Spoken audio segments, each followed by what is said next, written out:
بسم الله الرحمن الرحيم. الحمد لله وحده، والصلاة والسلام على من لا نبي بعده. السلام عليكم ورحمة الله وبركاته. Bienvenue à vous, frères et sœurs, dans cette vidéo qui s'intitule L'importance du Tawhid al-Rububiyya, Ahammiyatu Tawhid al-Rububiyya, c'est-à-dire le Tawhid, l'unicité dans la Seigneurie, le fait d'unifier Dieu dans la Seigneurie. On va parler, Inch'Allah, de ceci, de l'importance du Tawhid al-Rububiyya. Donc avant de rentrer dans le sujet, je fais une petite introduction.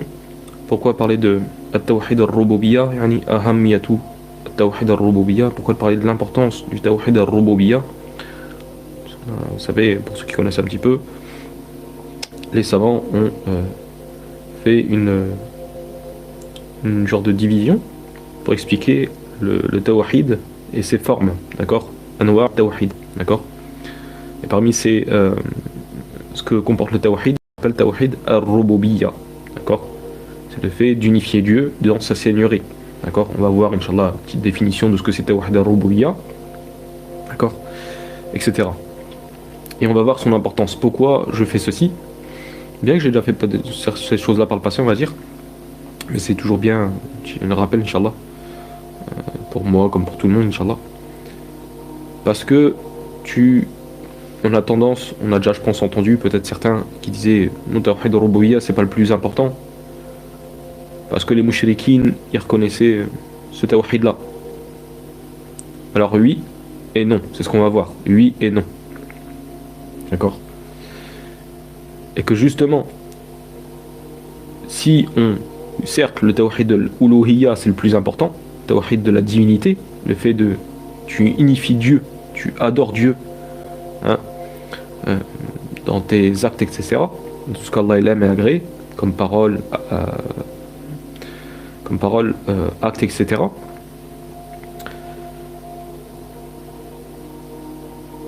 Mais tu ne pourras véritablement, là on parle bien haqiqatan, on parle de choses vraiment véritables, d'accord? On parle vraiment de la profondeur des choses. Tu ne pourras vraiment adorer Dieu vraiment avec connaissance certaine, bil yaqin, si déjà au préalable ton Tawhid al-Rububiyya, tu ne pourras pas faire Tawhid uluhiyya, yani le parfaitement possible, ala al-yaqin. Si déjà ton Tawhid al-Rububiyya, il est défectueux. Si ce Tawhid là, il est défectueux, Tawhid al-Rububiyya, le Tawhid de l'unicité dans la Seigneurie, alors forcément, il y aura des manquements, hein, il y aura des manquements dans le Tawhid uluhiyya. D'accord? Il y aura des manquements. En gros, on parle de Kamal al-Tawhid. En gros, vraiment la plénitude du Tawhid. La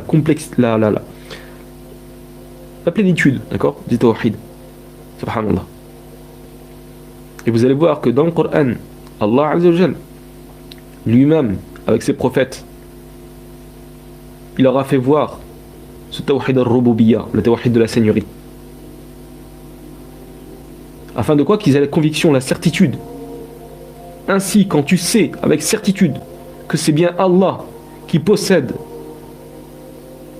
ce Tawhid-là, l'unicité dans la Seigneurie, al-Rububiyya, alors forcément il va découler de ceci qu'avec certitude, tu devras adorer Allah, lui seul.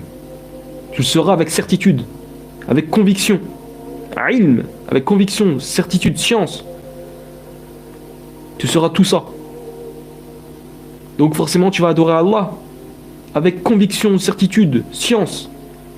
Et forcément on va découler le Tawhid al-Asma wa Sifat, le Tawhid, l'unicité dans les noms et attributs de Dieu. C'est là que tu comprendras toutes ces choses-là. Car tu auras connu ton Seigneur d'abord par le Tawhid al-Rububiyya. Et ça c'est une chose qui est mis par certaines personnes, genre en Tawhid al-Rububiyya, genre c'est pas le plus important. On va voir que si, il est très important, parce que c'est de là que découle le reste des formes de Tawhid, qui sont une seule, hein, d'accord, mais c'est simplement, les savants, ils ont expliqué les formes de Tawhid, et qui se regroupent, d'accord, c'est un Tawhid. Et là, voilà, on parle de la plénitude tu vas avoir vraiment la plénitude de tawhid, il faut déjà que ton tawhid al-rububiyya, il soit correct, bien ancré. Parce qu'il y a ce qu'on dit sur la langue. Oui, on reconnaît que Dieu, c'est le créateur des cieux et de la terre. C'est lui qui fait vivre et mourir, qui donne la subsistance. Et tout ça, ce qui fait partie de tawhid al-rububiyya. D'accord? Ces choses-là. Tawhid, la seigneurie. D'accord? L'unicité dans la seigneurie. Ça, oui, il y a sur la langue. Mais là, je parle vraiment de kamal. Vraiment la plénitude. La plénitude de ces formes de tawhid. Le tawhid al-rububiyya, c'est pas juste sur la langue. C'est une chose qui fait le qalb, fait l'i'tiqad, vraiment qui est ancré dans le cœur. C'est vraiment ancré.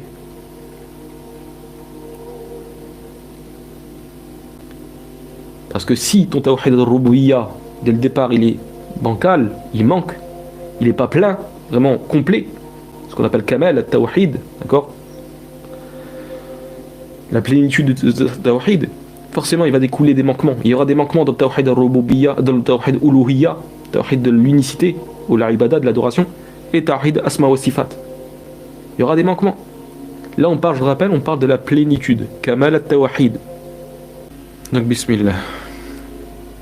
Rabbi a'udhu bika min hamazati ash-shayatin wa a'udhu bika rabbi an yahdurun. Bismillahir rahmanir rahim. Rabbi shrah li sadri ويسر لي أمري واحلل عقدة من لساني يفقه قولي اللهم أرنا الحق حقا وارزقنا اتباعه وأرنا الباطل باطلا وارزقنا اجتنابه اللهم رب جبرائيل وميكائيل وإسرافيل فاطر السماوات والأرض عالم الغيب والشهادة أنت تحكم بين عبادك فيما كانوا فيه يختلفون اهدنا لما اختلف فيه من الحق بإذنك إنك تهدي من تشاء إلى صراط مستقيم اللهم صل على محمد وعلى آل محمد كما صليت على إبراهيم وعلى آل إبراهيم وبارك على محمد وعلى آل محمد كما باركت على إبراهيم وعلى آل إبراهيم Innaka hamidun majid. Wa ba'd. Après ceci, rentrons dans le vif du sujet. Donc, ahammiyatu tawhid al-rububiyya. L'importance du tawhid al-rububiyya. Qu'est-ce que le tawhid al-rububiyya?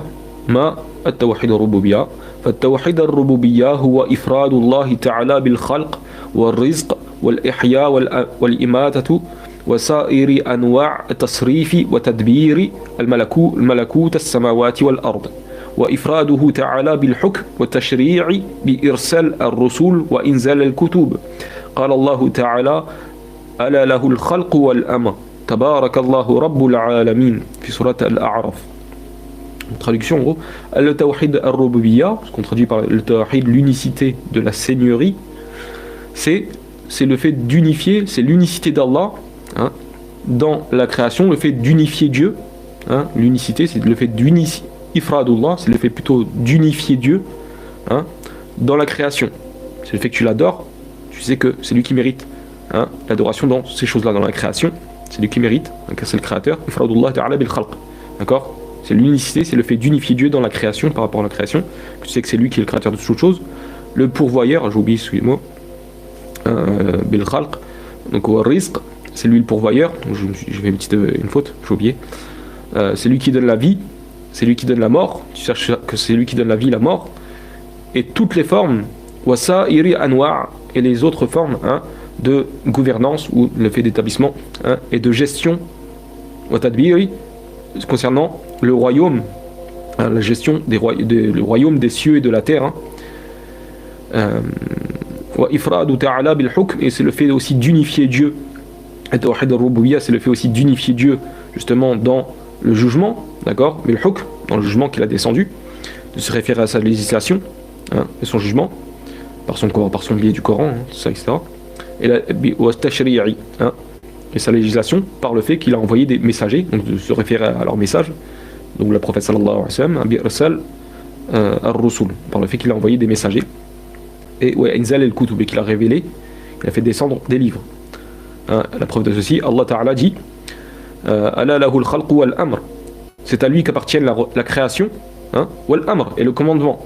C'est à lui qu'appartient la création et le commandement. Fatabarakallahu rabbul alamin. Béni soit Allah, Seigneur de l'univers, des univers. Hein, surat al-A'raf, surat 7, verset 154. D'accord? Subhanallah. Donc c'est ça tawhid al-rububiyya en gros, pour résumer, d'accord? Maintenant, comme je disais, on a tendance à croire que ce tawhid là, c'est pas le plus important. Parce qu'on te dit que justement les associateurs, les mouchriquines, ils reconnaissaient qu'il y avait Dieu. Ils reconnaissaient que c'était lui le créateur des cieux et de la terre.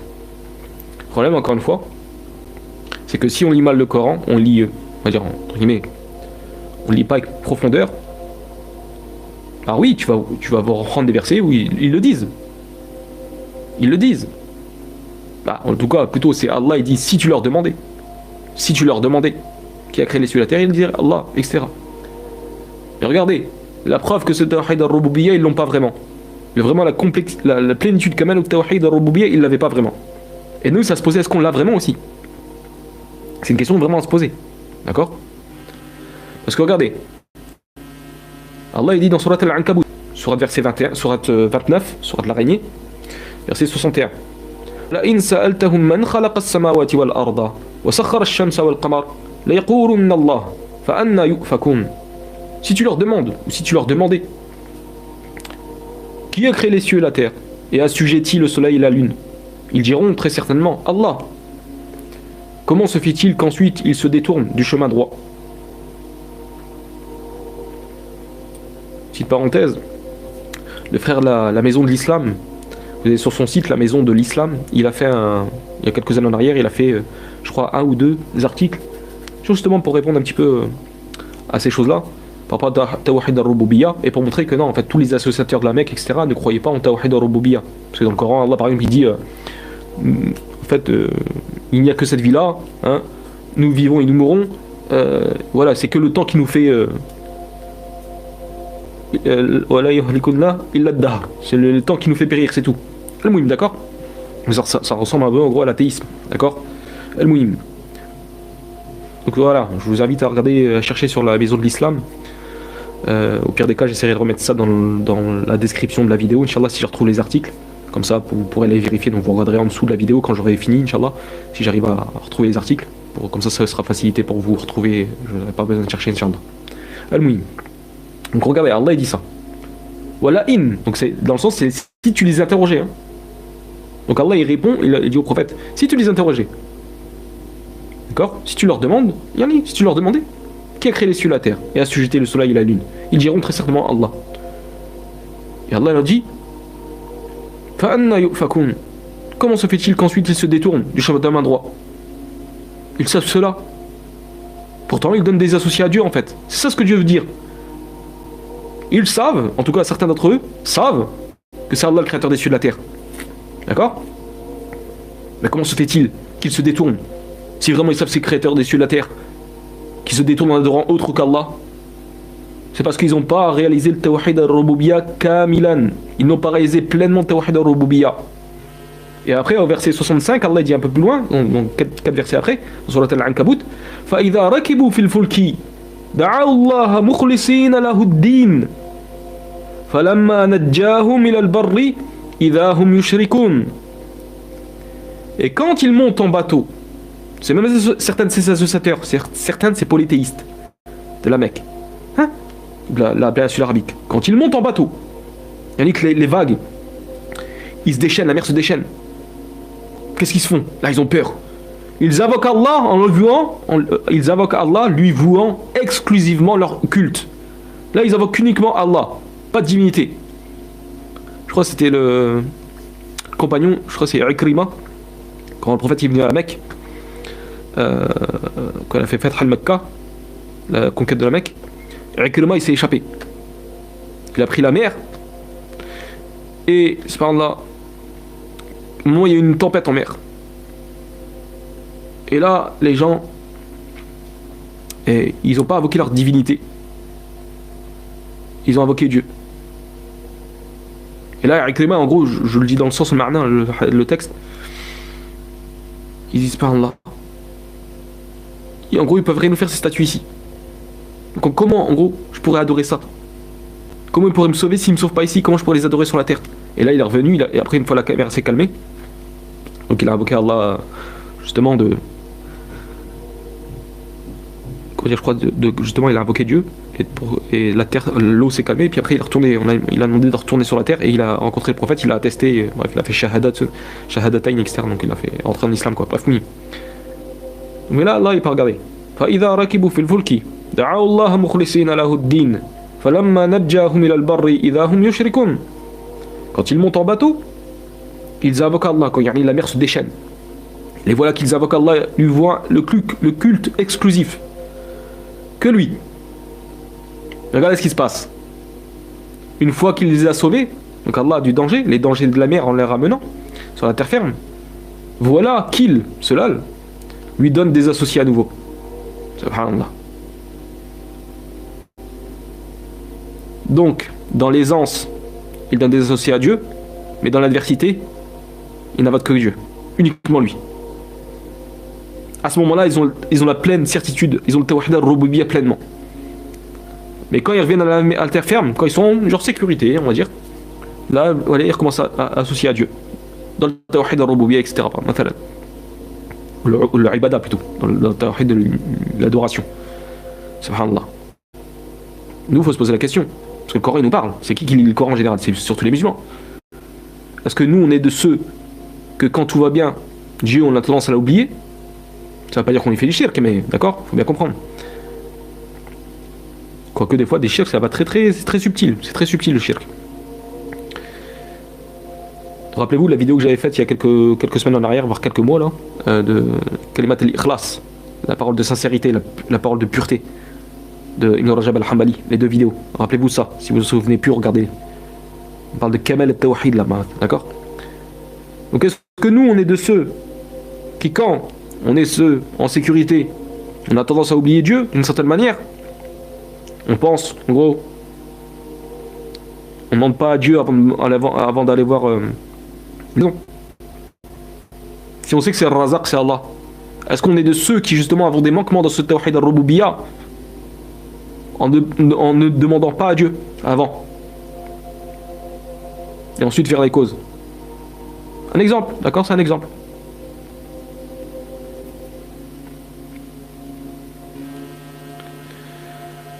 Et regardez ce qu'Allah dit avant, dans Surat Al-Ankabut, verset 44.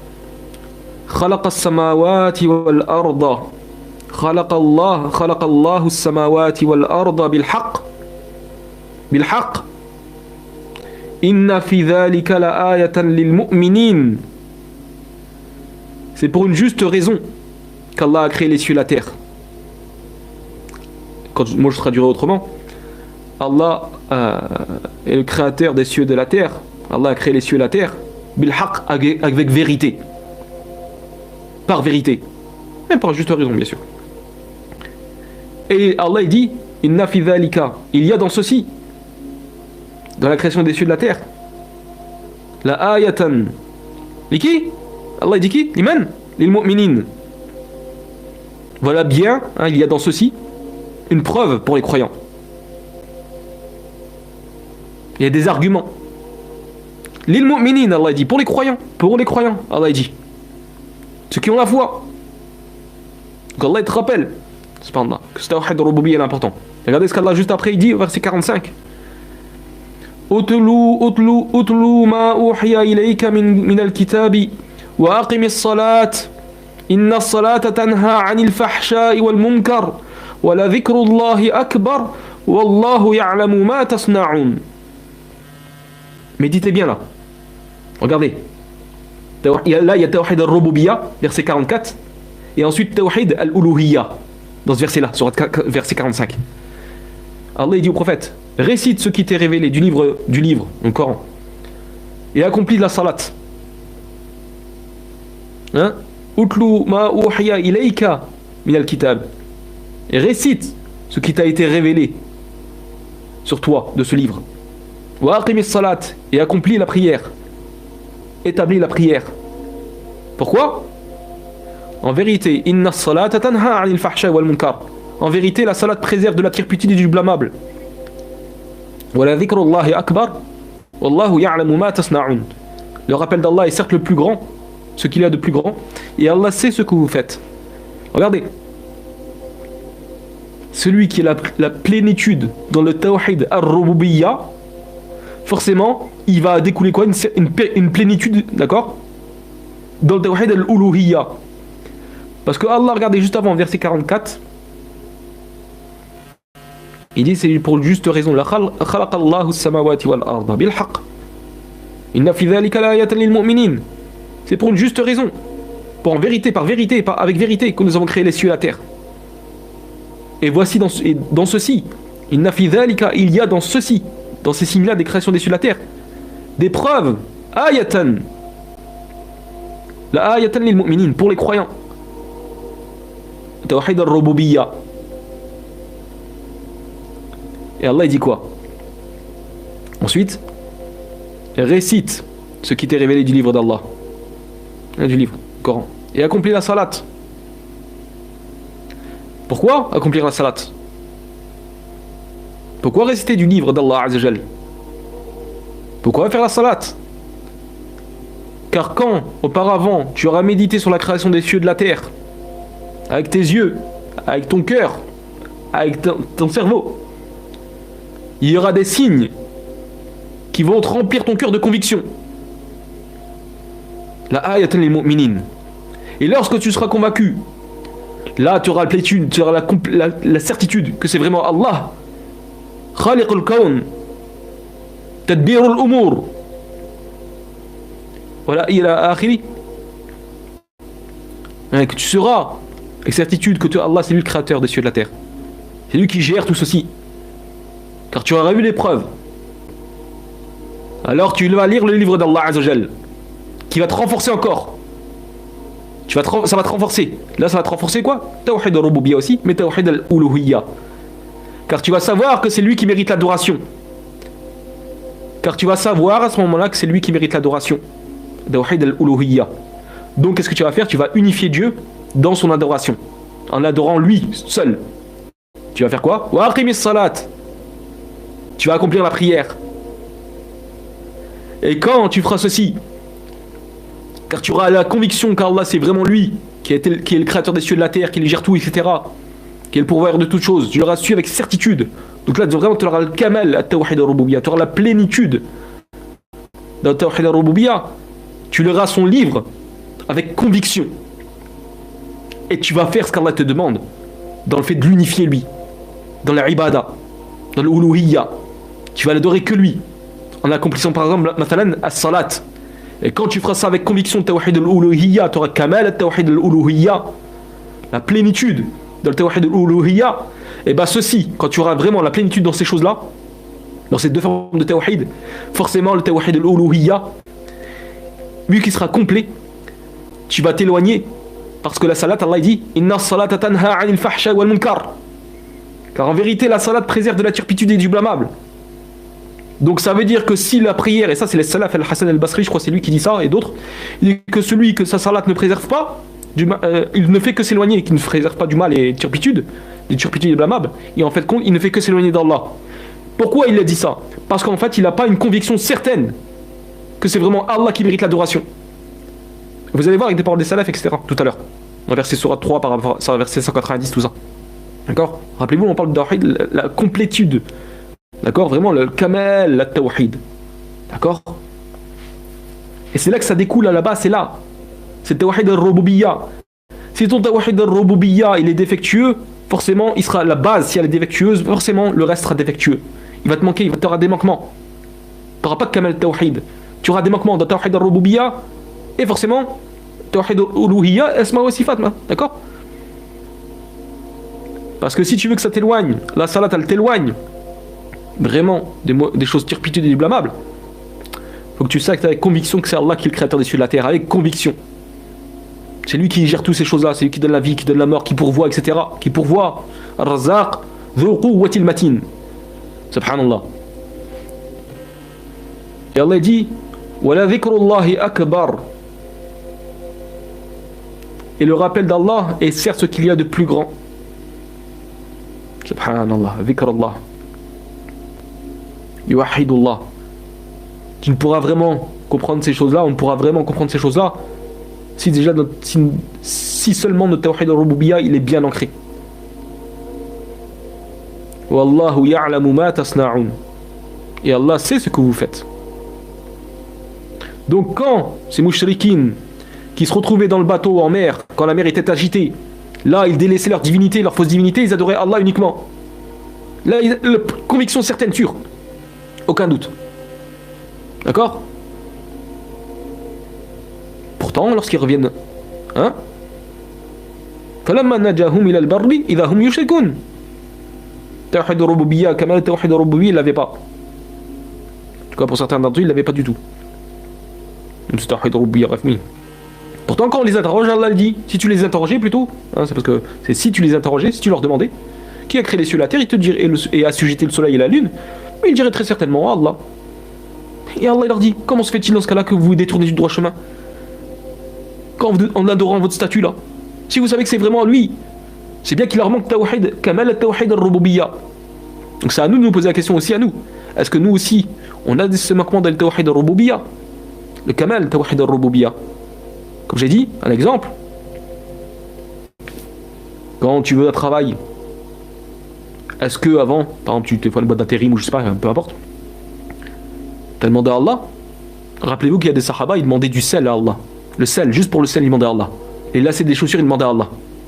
Subhanallah. Eh, c'est important, le kamel, la plénitude dans le tawhid. Vraiment, c'est complet ton tawhid. Et donc, voilà. Si tu veux que la salat, elle t'éloigne, regarde bien si ton tawhid a la complétude dans le tawhid, kamal al-tawhid al-rububiyya. Est-ce qu'il est vraiment bien ancré, etc. Regarde ce que tu fais dans ta vie. Ce qui concerne justement le tawhid al-rububiyya. Subhanallah. Et si, une fois qu'on aura acquis ça, cette plénitude dans le tawhid al-rububiyya, bah, il découlera justement tawhid al-uluhiyya, il sera beaucoup plus ancré. Et tu auras la complétude du tawhid al-uluhiyya. Et forcément, la salat que tu feras va t'éloigner des turpitudes et du blâmable. Parce que si elle n'éloigne pas de ceci, c'est qu'il y a un problème de tawhid, la base de tawhid al-rububiyya. Vous allez voir, avec les paroles des salafs. Et donc là, ouais. J'ai fait comme ça, je me rappelle plus comment j'avais fait, donc alhamdulillah, c'est juste là. Hein. Allah il dit quoi? Surat Ali Imran. Walillahi mulku as-samawati wal ard. Wallahu ala kulli shay'in qadir. Verset 189 de Surat Ali Imran. À Allah appartient le royaume des cieux et de la terre. Et Allah est omnipotent. Hein? Kulli shay'in qadir, il est capable de toutes choses. Qu'est-ce qu'il dit après, juste le verset après, hein, Allah? Inna fi khalqis samawati wal ardi wa ikhtilafi al-layli wan nahari la ayatin li ulil albab min al-lub. Hadi al-albab min al-lub. En vérité, dans la création des cieux et de la terre, et dans l'alternance de la nuit et du jour, il y a certes des signes pour les doués d'intelligence. Vraiment, al-bab, ça vient du mot al-lub. Al-lub, c'est vraiment celui qui, en profondeur, je sais plus, je crois que c'est un truc comme ça, qui rentre vraiment, d'accord? Il médite sur cette création des cieux et de la terre. Subhanallah. Et verset 191, qu'est-ce qu'Allah dit? Alladhina yadhkurun, ceux qui méditent sur la création des cieux et de la terre, dans l'alternance de la nuit et du jour, car ils voient des signes dedans. Ceux qui sont vraiment doués d'intelligence, c'est qui? Alladhina yadhkuruna Allah qiyaman wa qu'udan wa ala junubihim wa yatafakkaruna fi khalqis samawati wal ard. Rabbana ma khalaqta hadha batilan subhanaka subhanaka tanzihu lillah liman ashraka billah المخلوقات المشركين سبحانك فقنا عذاب النار. Qui? Ceux qui sont vraiment doués d'intelligence, qui réfléchissent sur la création des cieux et de la terre. Ce sont ceux qui, debout, assis, couchés sur leur côté, invoquent Allah et méditent sur la création des cieux et de la terre en disant: Notre Seigneur, tu n'as pas créé cela en vain. Gloire à toi. Gloire, mais vraiment c'est gloire et pureté à toi. Subhanallah, c'est le fait que tu sanctifies Dieu de toute imperfection, etc. Le fait qu'on les manquements qu'il a, subhanaka amma yushrikun, comme Allah dit. Gloire et pureté à Allah, il est au-delà de ce qu'on y associe. Subhanallah, vraiment, Dieu, tu l'exemptes de tout défaut par rapport à ça, par l'adoration, etc. Ils réfléchissent, ces serviteurs-là. Allah dit c'est de Al, Ulul Albab. C'est ceux qui sont dignes de réflexion, d'intelligence, de profonde réflexion sur la création des cieux de la terre.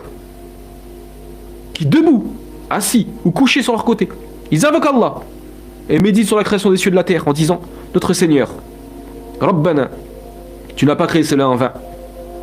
Subhanaka, gloire et pureté à toi. Tu es bien au-delà de ce qu'on t'associe. Pourquoi ils disent ceci? Parce que justement ils ont médité vraiment sur la création des cieux de la terre, en profondeur. Et ça c'est une chose qu'on a oublié les frères et sœurs. Wallah il c'est une chose qu'on a oublié de méditer sur la création des cieux de la terre. Sur les, par exemple, il y a des salafs, ils parlaient de ça, des sciences comme ça. L'astronomie, etc. Pas confondre l'astrologie et l'astronomie, hein, c'est pas pareil. L'astrologie c'est interdit, mais l'astronomie c'est pas pareil, d'accord? Des trucs comme ça. Genre la botanique, les trucs comme ça, subhanallah. Parce que ça va te rappeler Allah. Le prophète sallallahu alayhi wa sallam il dit quoi dans le hadith? Tafakkaru fi kulli shay wa la tafakkaru fi dhatillah. Méditez sur toute chose, mais ne méditez pas sur la quoi? L'essence de Dieu, dhatillah. Quand on pourra pas. Par contre la création, là il nous a donné des signes dans la création. Subhanallah. Et écoutez bien ce qui va suivre. C'est tiré du tafsir Ibn Kathir, ce que je vais citer là. Donc voilà pourquoi ils disent ça. Subhanaka. Parce que ce soit qu'ils soient assis, debout, couchés sur leur côté, ils invoquent Allah et méditent sur la création des cieux et de la terre en disant: oh notre Seigneur, tu n'as pas créé cela en vain. Gloire et pureté à toi. Tu es bien au-delà de ce qu'on t'associe. Subhanallah. Parce qu'ils ont reçu avec yaqin. Ma'al yaqin, ils ont su. Et cela, c'est dommage que j'ai pas apporté le verset, c'est dommage. Mais Allah dans surat Fatir, si je ne me trompe pas c'est Fatir, Allah il dit quoi? Je vais prendre le verset, excusez-moi, je prends parce que j'ai oublié de le citer celui-là, c'est pas grave. Alhamdulillah, on va le prendre. Ce sont là les vrais savants. Le ulama, c'est eux qui méditent comme ça. Rappelez-vous, il y a quelques jours, j'avais fait un live, on avait parlé un petit peu de l'exégèse.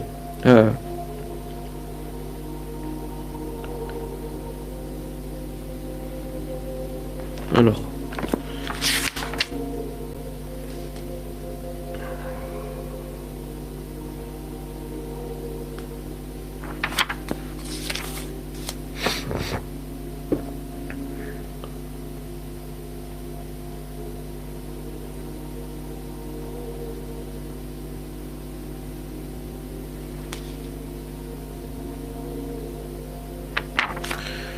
Donc c'est le verset qui dit...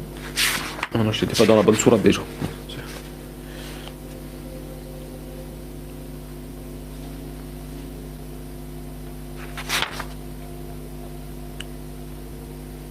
Je cherche vite fait le verset.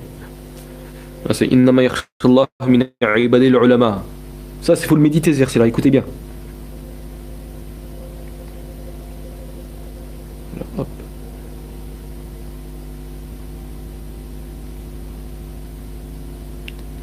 Surat Fatir 27 et 28. Écoutez bien. Pour ça, je vous dis que la science de la création de la terre, c'est un grand moyen de te rapprocher d'Allah. La botanique, la géologie. Allah dit Fasiru fil ard, fanzuru kayfa bada al khalq. Allah dit parcourez la terre et voyez comment il a commencé la création. Allah dit dans le Coran, sans surat al-Ankabut, Fasiru fil ard, fanzuru kayfa bada al khalq. Allah dit écoutez, c'est pas adib, hein. Allah dit parcourez la terre et voyez comment Allah a commencé sa création. Donc Allah il t'invite à méditer sur sa création, à apprendre de sa création. Pourquoi Allah dit quoi juste après? Car c'est ainsi qu'il recommencera cette création. Allah a laissé des traces, pardon. Verset 28, 27 et 28 de Surat Fatir, Allah dit quoi? Surat le Créateur.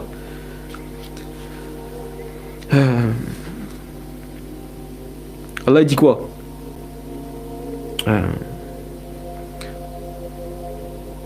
ألم تر أن الله أنزل من السماء ماء فأخرج به ثمرات مختلفا ألوانها ومن الجبال جداد بيض وحمر مختلف ألوانها وغرابيب سود.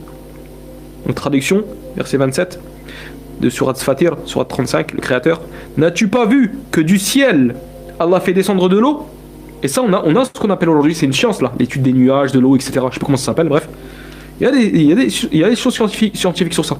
D'accord? C'est une science ça. Donc n'as-tu pas vu que du ciel Allah fait descendre l'eau, puis nous en faisons sortir des fruits et des couleurs différentes. Et dans les montagnes, pareil, il y a des sciences par rapport aux études des montagnes, je sais plus comment ça s'appelle, etc. Bref. Et dans les montagnes, il y a des sillons blancs et rouges, de couleurs différentes, et des roches excessivement noires. Et qu'est-ce qu'Allah dit après? Verset 28. وَمِنَ النَّاسِ وَالدَّوَابِّ وَالْأَنْعَامِ مُخْتَلِفٌ أَلْوَانُهُ كَذَلِكَ إِنَّمَا يَخْشَى اللَّهَ مِنْ عِبَادِهِ الْعُلَمَاء. Il y a pareillement des couleurs différentes. Verset 28. Il y a pareillement des couleurs différentes parmi les hommes, les animaux et les bestiaux. Et Allah, c'est là qu'il dit ça.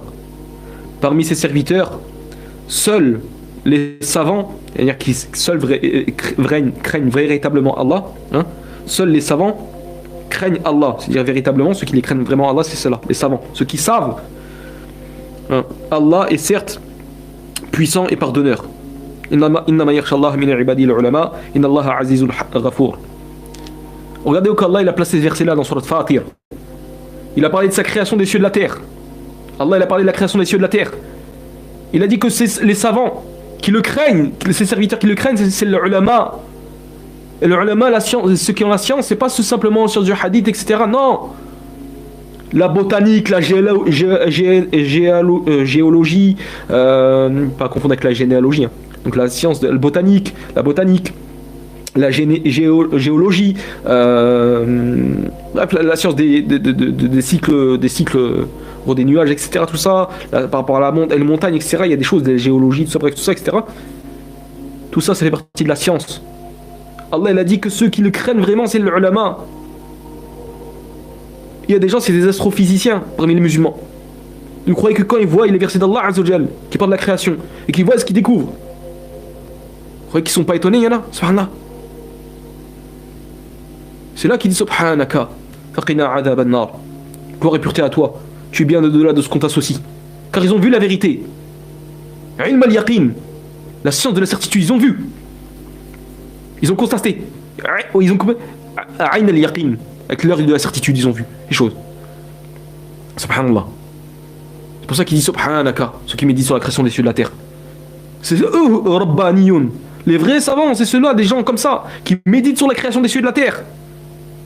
Qui savent, avec certitude que c'est lui. On rappelle que la science, regardez dans Surat Fatir, l'exégèse d'Ibn Kathir, il le dit bien à un moment. Il sort des paroles de, je crois c'est Ibn Mas'ud, il sort ces paroles-là. Celui qui craint, il dit, la science ce n'est pas connaître. Ibn Mas'ud dit, la science ce n'est pas de connaître beaucoup de ultra-chia, je crois il dit ça, un truc comme ça. On va peut-être même le prendre, le verset, comme ça on sera sûr. Ça va vite, hein. Hop. Ce sera une petite parenthèse, là. Fatir, verset 28. Donc, Tafsir Ibn Kathir. On va voir, regardez par l'Ibn Mas'ud.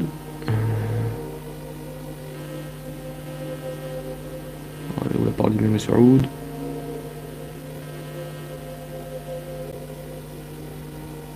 par exemple, قال علي بن أبي طلحة عن ابن عباس رضي الله عنهما في قوله تعالى إنما يخشى الله من عباده العلماء قال الذي يعلمون أن الله على كل شيء قدير. Et regardez comment il explique Ibn Abbas, ce verset-là, cette partie-là. Parmi mes serviteurs, ceux qui me craignent, ceux qui craignent Dieu, parmi ses serviteurs, il y en a qui craignent vraiment Dieu, ce sont al-ulama, les savants. Ibn Abbas, il dit quoi? C'est ceux qui savent. C'est qui les savants? Il dit là alladhina ya'lamuna anna Allah ala kulli shay'in qadir. C'est qui les ulama? C'est ceux qui craignent, c'est ceux qui savent. C'est ceux qui savent qu'Allah est capable de toutes choses. Regardez comme Ibn Abbas il dit ça, subhanallah. La science, vous allez voir, c'est quoi? Donc Ibn Abbas il dit ça. Alladhina ya'lamuna anna Allah ala kulli shay'in qadir. Les ulama, ceux qui vraiment craignent Dieu, c'est ceux qui savent qu'Allah est capable de toutes choses. Et après il dit une autre parole d'Ibn Abbas, وقال ابن لهيعة عن ابن أبي عمرو عن عكرمة عن ابن عباس رضي الله عنهما قال العالم بالرحمن من لم يشرك به شيئا. Ibn Abbas il dit le savant بالرحمن qui du tout miséricordieux, qui au tout miséricordieux, le savant, le vrai, l'alim بالرحمن, le savant du tout miséricordieux. croit en tout miséricordieux, c'est celui qui a man lam yushrik bihi shay'an, c'est celui qui n'associe rien à Dieu. Wa ahalla halalahu, qui rend licite ce qu'Allah a rendu licite, wa harrama haramahu, et qui rend illicite ce qu'Allah a rendu licite. Et c'est celui qui rend licite ce qu'Allah a rendu licite, et ce qui interdit, il rend licite ce qu'Allah a rendu illicite. Wa hafidha wasiyatuhu, et qui préserve sa recommandation. Et parmi ses recommandations, Allah, Allah il a recommandé la piété, etc. Wa ayqana annahu malaqihi wa muhasibi bi'ilmihi, et le fait que l'alim, c'est celui, par exemple l'alim qui croit en tout miséricordieux, c'est celui qui n'associe rien à Dieu, qui rend licite ce qu'Allah a rendu licite, qui rend illicite ce qu'Allah a rendu illicite, qui préserve les injonctions de Dieu, les recommandations de ce que Dieu a dit, comme le fait de craindre Dieu, etc. Tout ce qu'il a recommandé de suivre et faire, le siyam, tout ça, la salat, tout ça, etc. Et qu'il sait avec conviction qu'il le rencontrera, et qu'il le sait avec science, qu'il rencontrera Allah et qu'il sera jugé. C'est ça le alim. Ibn Abbas dit que c'est ça par exemple le alim.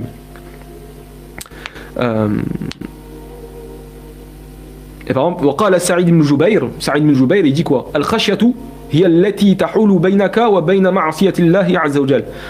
Sa'id ibn Jubayr, qui est un tabi'in, qui est un élève d'Ibn Abbas, il dit la crainte de Dieu, la piété en gros, la khashia, la révérence envers Dieu, hein, c'est quoi? C'est que tu mettes entre toi et le péché, tu mettes en gros un voile, une protection entre toi et le péché. Et tu mets Allah entre eux, d'accord? Tahulu baynaka wa bayna ma'asiyatillah azza wa jalla. C'est que tu mettes entre toi et le péché Allah. Ah, subhanallah.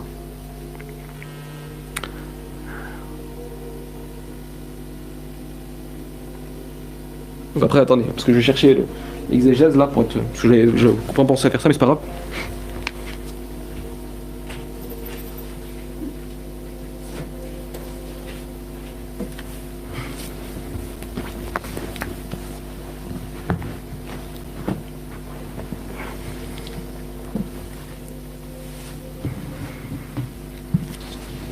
Excusez-moi.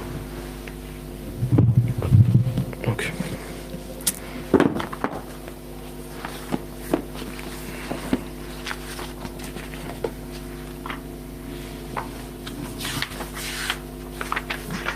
Alors. Par exemple, après, وقال الحسن البصري العالم من خشي الرحمن بالغيب. Al-Hassan al-Basri, il disait ceci, l'alim, le savant, c'est celui qui craint, qui a la piété, hein, envers le tout miséricordieux, hein, bil ghaib, qu'il craint le tout miséricordieux, qui fait preuve de piété envers le tout miséricordieux, dans quoi? Bil ghaib, quand il est tout seul, d'accord? Après il dit quoi? Attendez, parce que j'essaie de trouver les paroles. Regarde, le Hassan al-Basri a dit le vrai savant est celui qui craint le miséricordieux dans le secret.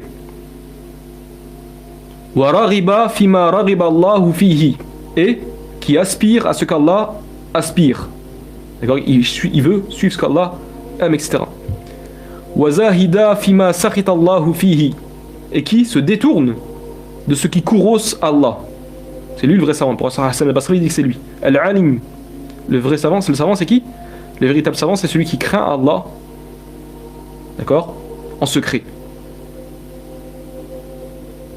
C'est celui qui craint le tout miséricordieux en secret, quand il est tout seul. Et c'est celui qui aspire à ce qu'Allah aspire, ce qu'Allah veut, en gros, pour ses serviteurs. Le fait de l'adorer, etc. lui-même.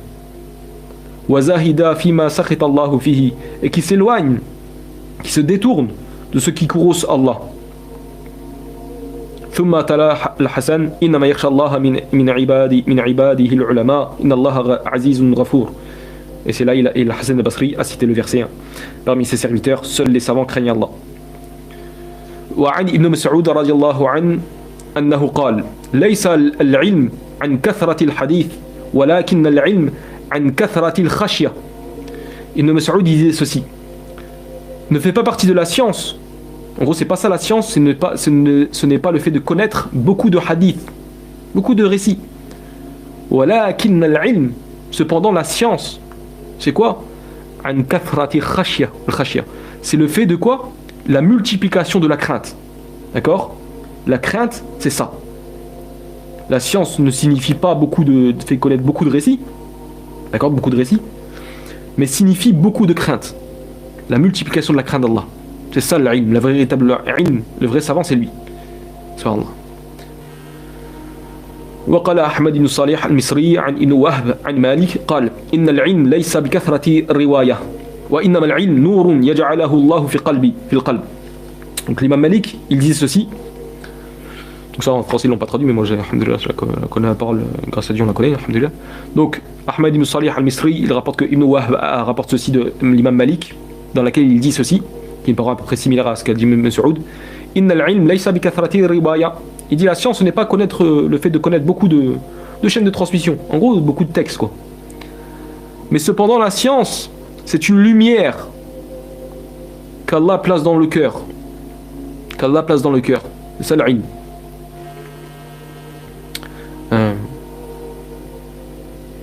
Et après, قال Ahmed ibn Salih al-Misri.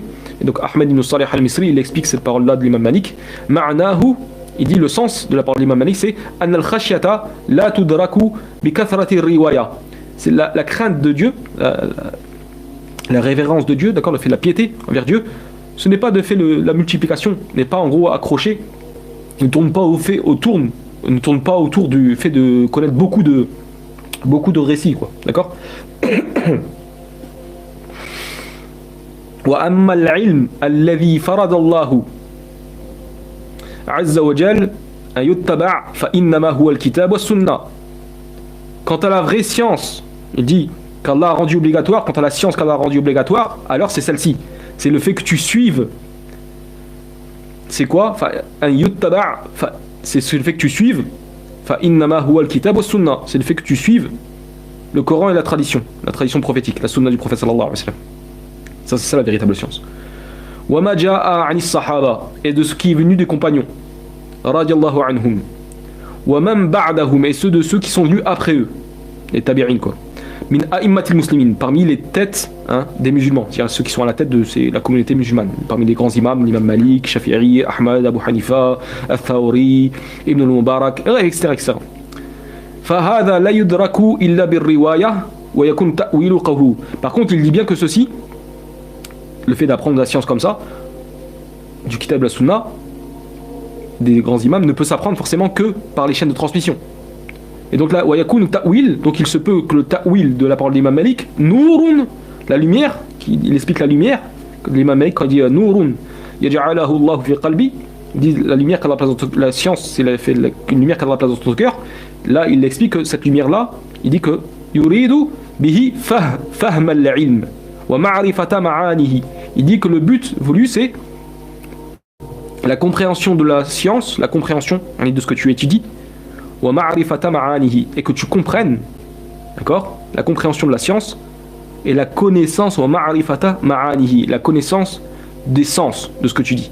Tu as véritablement acquis la vraie connaissance. Et quand tu auras acquis la véritable connaissance, bah forcément, tu vas augmenter en piété. Ensuite, dernière parole. وقال سفيان الثوري عن أبي حيان التميمي عن رجل قال كان يقال العلماء ثلاثة عالم بالله عالم بأمر الله وعالم بالله ليس بعالم بأمر الله وعالم بأمر الله ليس بعالم بالله فالعالم بالله وبأمر الله الذي يخشى الله ويعلم الحدود والفرائض والعالم بالله ليس بعالم بأمر الله الذي يخشى الله ولا يعلم الحدود ولا الفرائض والعالم بأمر الله ليس بعالم بأمر الله هو الذي يعلم الحدود والفرائض ولا يخشى الله عز وجل. Et donc là il explique, Sufyan al-Thawri il rapporte que Abi Hayyan al-Tamimi, il dit qu'un homme est venu, il rapporte aussi d'un homme que on a dit, donc à Sufyan al-Thawri a dit ceci: le savant, on disait yuqal, en gros, al-ulama thalatha, yani yuqal, kana yuqal, c'est comme si on disait, en gros pour les salaf, on disait que les savants sont de trois sortes. Il faut bien comprendre, quand il dit savant, ça ne veut pas dire que c'est vraiment le savant qui craint Dieu. Non, vous allez pas comprendre. Il dit trois types de savants. Parce que personne elle peut connaître des textes, ces choses, c'est un savant. Mais voilà, elle n'a pas la crainte de Dieu, vous allez voir. Donc on disait que les savants sont au nombre de 3. Un savant connaissant Allah et connaissant sa loi. Un savant connaissant Allah, connaissant d'Allah et ne connaissant pas la loi d'Allah. Et enfin, un savant connaissant la loi d'Allah et ne connaissant pas Dieu, connaissant pas Allah. Et là, il explique le premier, c'est qui? Le premier, celui qui est un savant connaissant d'Allah et connaissant la loi d'Allah, sa loi, c'est qui? Ou ses injonctions, ses ordres, c'est le premier, c'est celui qui craint Allah et connaît les interdits et les obligations. Le second, c'est le savant qui connaissant d'Allah mais ne connaissant pas la loi d'Allah. Alors lui, c'est quoi? C'est le second et celui qui craint Allah mais ne connaît pas les interdits et les obligations. Et enfin, le troisième, c'est le savant qui connaît le savant connaissant la loi d'Allah et ne connaissant pas Allah. C'est qui lui? C'est le troisième, c'est celui qui connaît les interdits et les obligations. Il a étudié, il sait que c'est interdit, etc. Mais il ne craint pas Allah dans ces choses-là. En fait, lui, c'est la science qui est apparente. Bien qu'il est qualifié de savant, mais c'est pas le vrai savant auprès d'Allah, lui. D'accord? Ils ont voulu faire comprendre. Al-Muhim. Donc, alhamdoulilah, c'est une parenthèse, bah, tant mieux. Comme ça, sur ce verset-là, alhamdoulilah. Et même dans le Coran, Allah il parle de la hikmah. وَمَنْ يُؤْتِ الْحِكْمَةَ فَقَدْ أُوتِيَ خَيْرًا كَثِيرًا. Allah dit dans Surat Al-Baqarah, celui à qui Allah, dans la version on va dire en français, celui à qui Allah il a donné la sagesse, alors il lui a été donné un grand bien. خَيْرًا كَثِيرًا. أُوتِيَ خَيْرًا كَثِيرًا. Regardez les savants ce qu'ils expliquent dans l'exégèse, avec les paroles de l'imam Malik. Tout ça, il y a les paroles, bref. Peut-être qu'un jour on leur fera, Inch'Allah, cette exégèse qui est très beau aussi. Al-Muhim. Regardez ce là. Donc celui qui médite sur la création des cieux et de la terre, qui apprend par exemple la science de la botanique, la science des arts, de l'astronomie, bref, la géologie, etc., qui cherche par ceci à se rapprocher d'Allah. C'est une cause qui peut craindre Allah. Parce qu'Allah il le dit, les doués d'intelligence, c'est ceux qui méditent sur la création des cieux et de la terre. Et ils disent Seigneur, tu n'as pas créé ceci en vain. Subhanaka. C'est là qu'ils disent Subhanaka. Gloire et pureté à toi. Car tout ce qu'on dit sur toi, qu'on dit que tu as un fils, tu es adoré avec des autres statues, oh Dieu, tu es bien, tu transcendes ceci, tu transcendes ceci, Ya Rab. Tu es bien au-delà de ce qu'on t'associe. Gloire et pureté à toi, toi l'unique. أنت الواحد الأحد الفرد الصمد الذي لم يلد ولم يولد ولم يكن له كفوا أحد. Subhanallah. Et écoutez bien maintenant, dans l'exégèse de Surat Ali Imran, les versets qu'on a lus là, je répète les versets.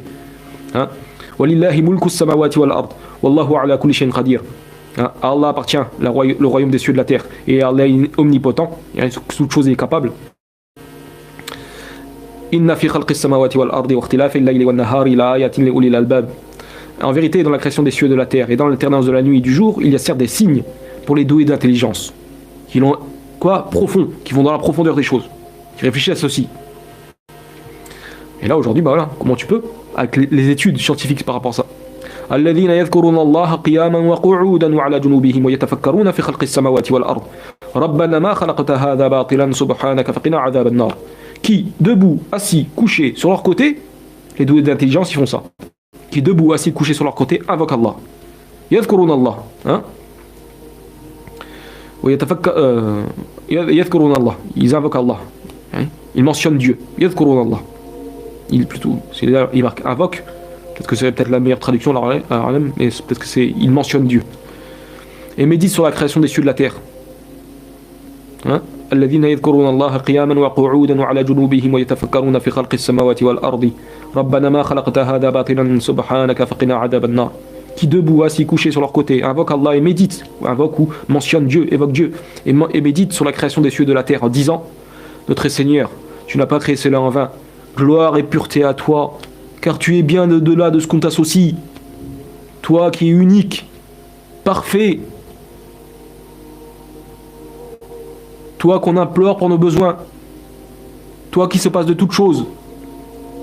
toi qui n'as pas été engendré et qui n'a pas engendré, et donc personne n'est égal à toi, gloire et pureté à toi. Voilà pourquoi ils disent ceci, parce qu'ils ont véritablement eu la science par le biais de la création des cieux de la terre en méditant sur ça.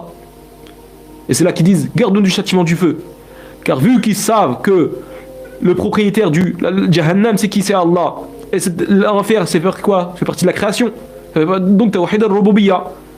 Subhanallah, ils ont le kamal al-tawhid al-rububiyya, sahaba, etc. La plénitude dans le tawhid al-rububiyya. Donc forcément ils vont invoquer Dieu. Hein? Kamal tawhid al-uluhiyya, ils auront la plénitude aussi dans le tawhid al-ibada ou l'uluhiyya, le tawhid de la divinité ou de l'adoration. Parce qu'ils vont invoquer justement Dieu, ils vont évoquer Dieu seul. Parce qu'ils vont savoir que c'est que lui qui mérite ceci. C'est pour ça qu'ils vont l'invoquer avec certitude yaqin. Et écoutez bien, هذا الحديث رواه ابن كثير في تفسيره. قال ابن مردويه حدثنا إسماعيل بن علي ابن إسماعيل أخبرنا أحمد بن علي الحراني حدثنا شجاع ابن أشراس حدثنا حشرج ابن نباتة الواسطي أبو مكرم عن الكلبي وهو أبو جنان الكلبي عن عطاء قال انطلقت أنا وابن عمر وعبيد بن عمير إلى عائشة رضي الله عنها فدخلنا عليها وبيننا وبينها حجاب فقالت يا عبيد، قال عائشة رضي الله عنها يا عبيد ما يمنعك من زيارتنا؟ قال قول الشاعر زري غبا تزداد حبا. Là on va prendre la traduction directement, même si je peux la faire comme ça de tête, mais donc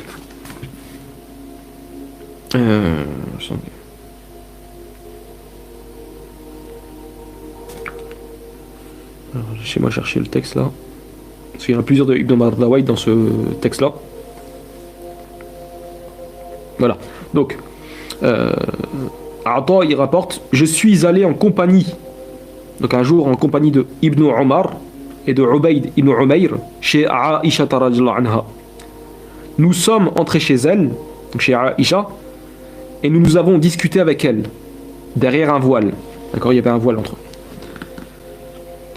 Et là Aïcha radhiyallahu anha elle dit: oh Ubayd, je pense que c'était quelqu'un de sa famille, un membre de sa famille, Ubayd ibn Umayr.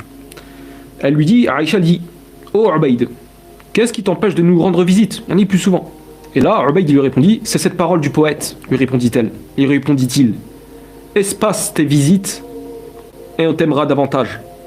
Zurra ribban tazdad hubban. Il dit: c'est pour ça. Concernant c'est la parole de ce poète qui m'a empêché de venir plus souvent. Espace tes visites et on t'aimera davantage. Et on te réclamera davantage. Parce qu'Aïcha était contente de voir c'est quelqu'un de sa famille. Pardon. Là, Ibn Omar, puis là Ibn Omar, le compagnon, il dit à Aïcha: Dharina birina bi'a'jabi shay'in ra'aytihi min Rasulillah sallallahu alayhi wa sallam. Et là, Ibn Omar, il dit ceci à Aïcha. Ibn Omar prit alors la parole et il lui dit: parle-nous de la chose la plus étonnante, la plus extraordinaire, la plus merveilleuse, étonnante, hein, que tu aies vue de la part du prophète sallallahu alayhi wa sallam. Fabakat wa qalat. Aïcha, elle pleura quand elle entendit ceci, car elle s'est remémorée cette chose-là qu'elle va mentionner. Fabakat wa qalat kullu amrihi kana ajaban. Aïcha pleura puis dit: toute sa vie était étonnante. Kullu amrihi kana ajaban. Toute sa vie était étonnante. Atani fil laylati hatta masa jilduhu jildi thumma qal dharini قال صلى الله عليه وسلم لعائشة: ذريني أتعبد لربي عز وجل. Donc là, Aïcha elle dit une nuit, parmi une de ces nuits étonnantes, elle dit une nuit, il vint à moi jusqu'à ce que sa peau touche la mienne. Puis il me dit: laisse-moi adorer mon Seigneur. Dharini أتعبد لربي عز وجل. Laisse-moi adorer mon Seigneur عز وجل. قالت فقلت والله إني لأحب قربك وإني أحب أن تعبدوا لربك. Aïcha lui dit, par Allah, lui dis-je, j'aime ta proximité, comme j'aime que tu adores ton Seigneur. Donc elle lui a donné cette autorisation d'aller prier, c'est pas Allah, d'adorer Allah. فقام إلى القربة فتوضأ ولم يكثر صب الماء. Et là, le prophète, il se leva et alla vers une outre, donc une piano, dans laquelle il fit ses ablutions sans verser trop d'eau. ثم قام يصلي فبكى حتى بل لحيته. فبكى رسول الله صلى الله عليه وسلم فبكى حتى بل لحيته. Il se mit debout pour la prière et se mit à pleurer tout en priant. Jusqu'au point où il mouilla sa barbe de larmes. Juste au point tellement il pleurait, sa barbe était remplie de larmes. Sa barbe, le prophète sallallahu alayhi wa sallam, se remplissait de larmes. Subhanallah. ثم سجد فبكى حتى بل الأرض. Et là, à nouveau, le prophète il se prosterna. Pendant sa prosternation, à un moment, il a fait la prosternation. Il se prosterna et pleura jusqu'à ce qu'il mouilla le sol de ses larmes. Il pleura quand il se prosterna. Il pleura à nouveau en se prosternant jusqu'à ce qu'il mouilla le sol. Subhanallah, de ses larmes. Sallallahu alayhi wa sallam. ثم اضطجع على جنبه فبكى. Il s'allongea sur son côté et pleura. Et il pleura. Et en gros, il a terminé la prière à un moment. C'était proche de la prière d'une l'aube. Et à un moment, il a fini et il s'allongea sur le côté et il pleura. ثم اضطجع على جنبه فبكى. Et là, après, une fois qu'il a fini sa prière, il attendait que la prière du vierge soit annoncée. Il se mit sur le côté et il pleura. حتى إذا أتى بلال يؤذني بالصلاة الصبح. Et c'est ça, le prophète sallallahu alayhi wa sallam ne cessa de pleurer de cette manière-là, allongé sur le côté, jusqu'à ce que Bilal vint lui demander la permission d'appeler la prière à la prière du matin, du subh. قالت فقال بلال فقال عائشة فقال بلال يعني يا رسول الله أو قال عائشة فقال بلال يا رسول الله ما يبكيك وقد غفر الله لك ذنبك ما تقدم وما تأخر. Et là, Bilal lui dit, donc Aïcha elle dit, et il dit, donc Bilal, ô messager d'Allah, qu'est-ce qui te fait pleurer alors qu'Allah t'a pardonné tes péchés passés et à venir? فقال صلى الله عليه وسلم ويحك يا بلال وما يمنعني أن أبكي وقد أنزل علي في هذه الليلة إنا في خلق السماوات والأرض واختلاف الليل والنهار لآية لأولي الألباب. ثم قال ويل، قال النبي صلى الله عليه وسلم ويل لمن قرأها ولم يتفكر فيها. هذا حديث صحيح أخرج ابن حبان من حديث عائشة وصححه الألباني في صحيحة سلسلة الصحيحة. Et donc le prophète sallallahu alayhi wa sallam dit à Bilal, malheur à toi Bilal. En gros, c'était une exhortation pour dire vraiment une formule en gros en arabe. Wayhak. En gros, prends garde, attention à ce que tu dis Bilal. Ce que je vais te dire. Pourquoi je pleure. Malheur à toi Bilal. Malheur à toi ô Bilal. Qu'est-ce qui m'empêche de pleurer? Qu'est-ce qui m'empêcherait de pleurer alors qu'Allah m'a révélé cette nuit ces versets? Dans la création des cieux et de la terre, dans l'alternance de la nuit et du jour, il y a des signes pour ceux qui sont doués d'intelligence. Et le prophète dit ceci après. Il y ajouta, malheur à celui qui les récite, ces versets-là, et ne les médite pas. Et ça, dans d'autres versions, ça parle des Ashara ayat min Ali Imran. Dans version dans Tafsir Ibn Kathir, c'est mentionné qu'en fait, c'est les 10 derniers versets que le prophète a reçus et qu'il a dit ça. Malheur à celui qui les lit, ces versets-là, donc les 10 derniers versets sur la Al Imran, qui commencent justement de verset 190 jusqu'à la fin, à 200. Dernier verset quoi, sur Al Imran. Le prophète il dit malheur à celui qui les lit ces versets-là. Walam yatafakkaru fiha, et qui ne médite pas dessus, qui ne porte pas sa réflexion dessus. Malheur à celui qui les lit et qu'il ne réfléchit pas à ceci, à ces versets-là. Ni qu'il ne les médite pas. Un malheur à celui qui les récite et ne les médite pas. Subhanallah. Et ce hadith, il est authentique, c'est sorti par Ibn Hibban, qui a rapporté ça de Aïcha, et c'est authentifié par Shir al-Albani dans Sisilat al-Ahadith al-Sahiha. Écoutez, les paroles j'ai sorti que quelques paroles là. Par le passé, j'avais fait beaucoup plus de paroles que ça. Vous pouvez regarder l'exagération Ibn Kathir, mais j'ai sorti quelques paroles. Wa'an ibn Abbas. Alors, j'ai essayé de chercher en français aussi. Comme ça, bien que j'ai. Parce que là, quand ils traduisent en français cette parole-là d'Ibn Abbas, bref, oui. Donc, Wa'an ibn Abbas. Annahu qal. Raka'atayn muqtasidatan fi tafakkur khayrun min qiyam al-layl wal qalbu sahin. Écoutez bien ce qu'Ibn Abbas il dit. Donc là, j'essaie de retrouver la traduction. Comment ils ont traduit. Après, moi, je vais reformuler une autre traduction. Inch'Allah.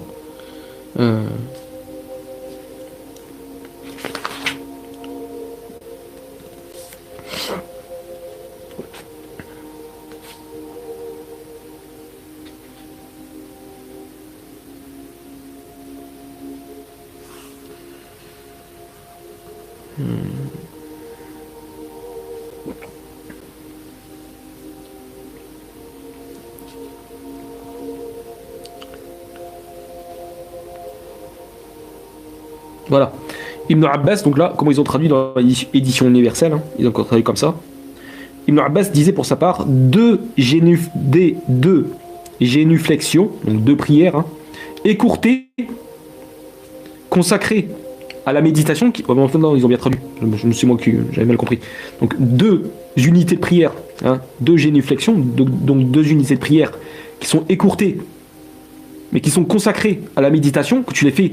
Certes qui sont pas très longues, mais qui sont faites avec méditation, d'accord, valent mieux qu'une nuit, une nuit entière, ou une nuit consacrée à la prière, avec un cœur distrait.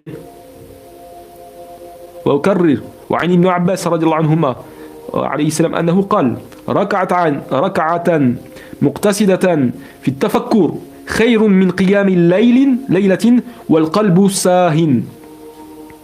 Deux unités de prière écourtées, qui ne sont pas très très longues, mais consacrées à la méditation que tu fais avec tafakkur, avec méditation de ce que tu lis, etc., sont mieux. Il dit ceci valent mieux. Khayrun, ceci est meilleur.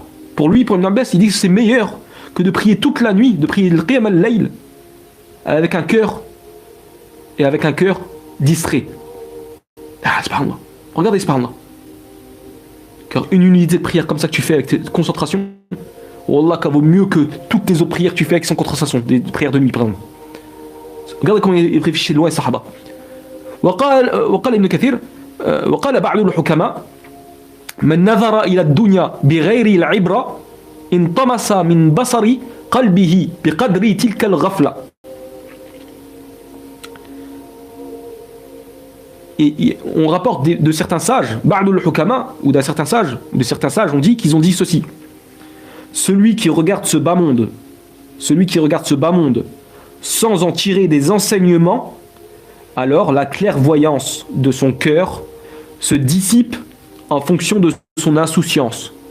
C'est-à-dire que si tu ne médites pas sur la création des cieux et de la terre, etc., dans la création de ce dunya, et ben il te sera retiré, hein, plus tu médites moins sur cette chose-là, sur la création des cieux et de la terre, etc., sur toute chose tu médites. Sur un chien, tu peux méditer. Tu vois une scène avec des animaux, et ça peut te faire méditer.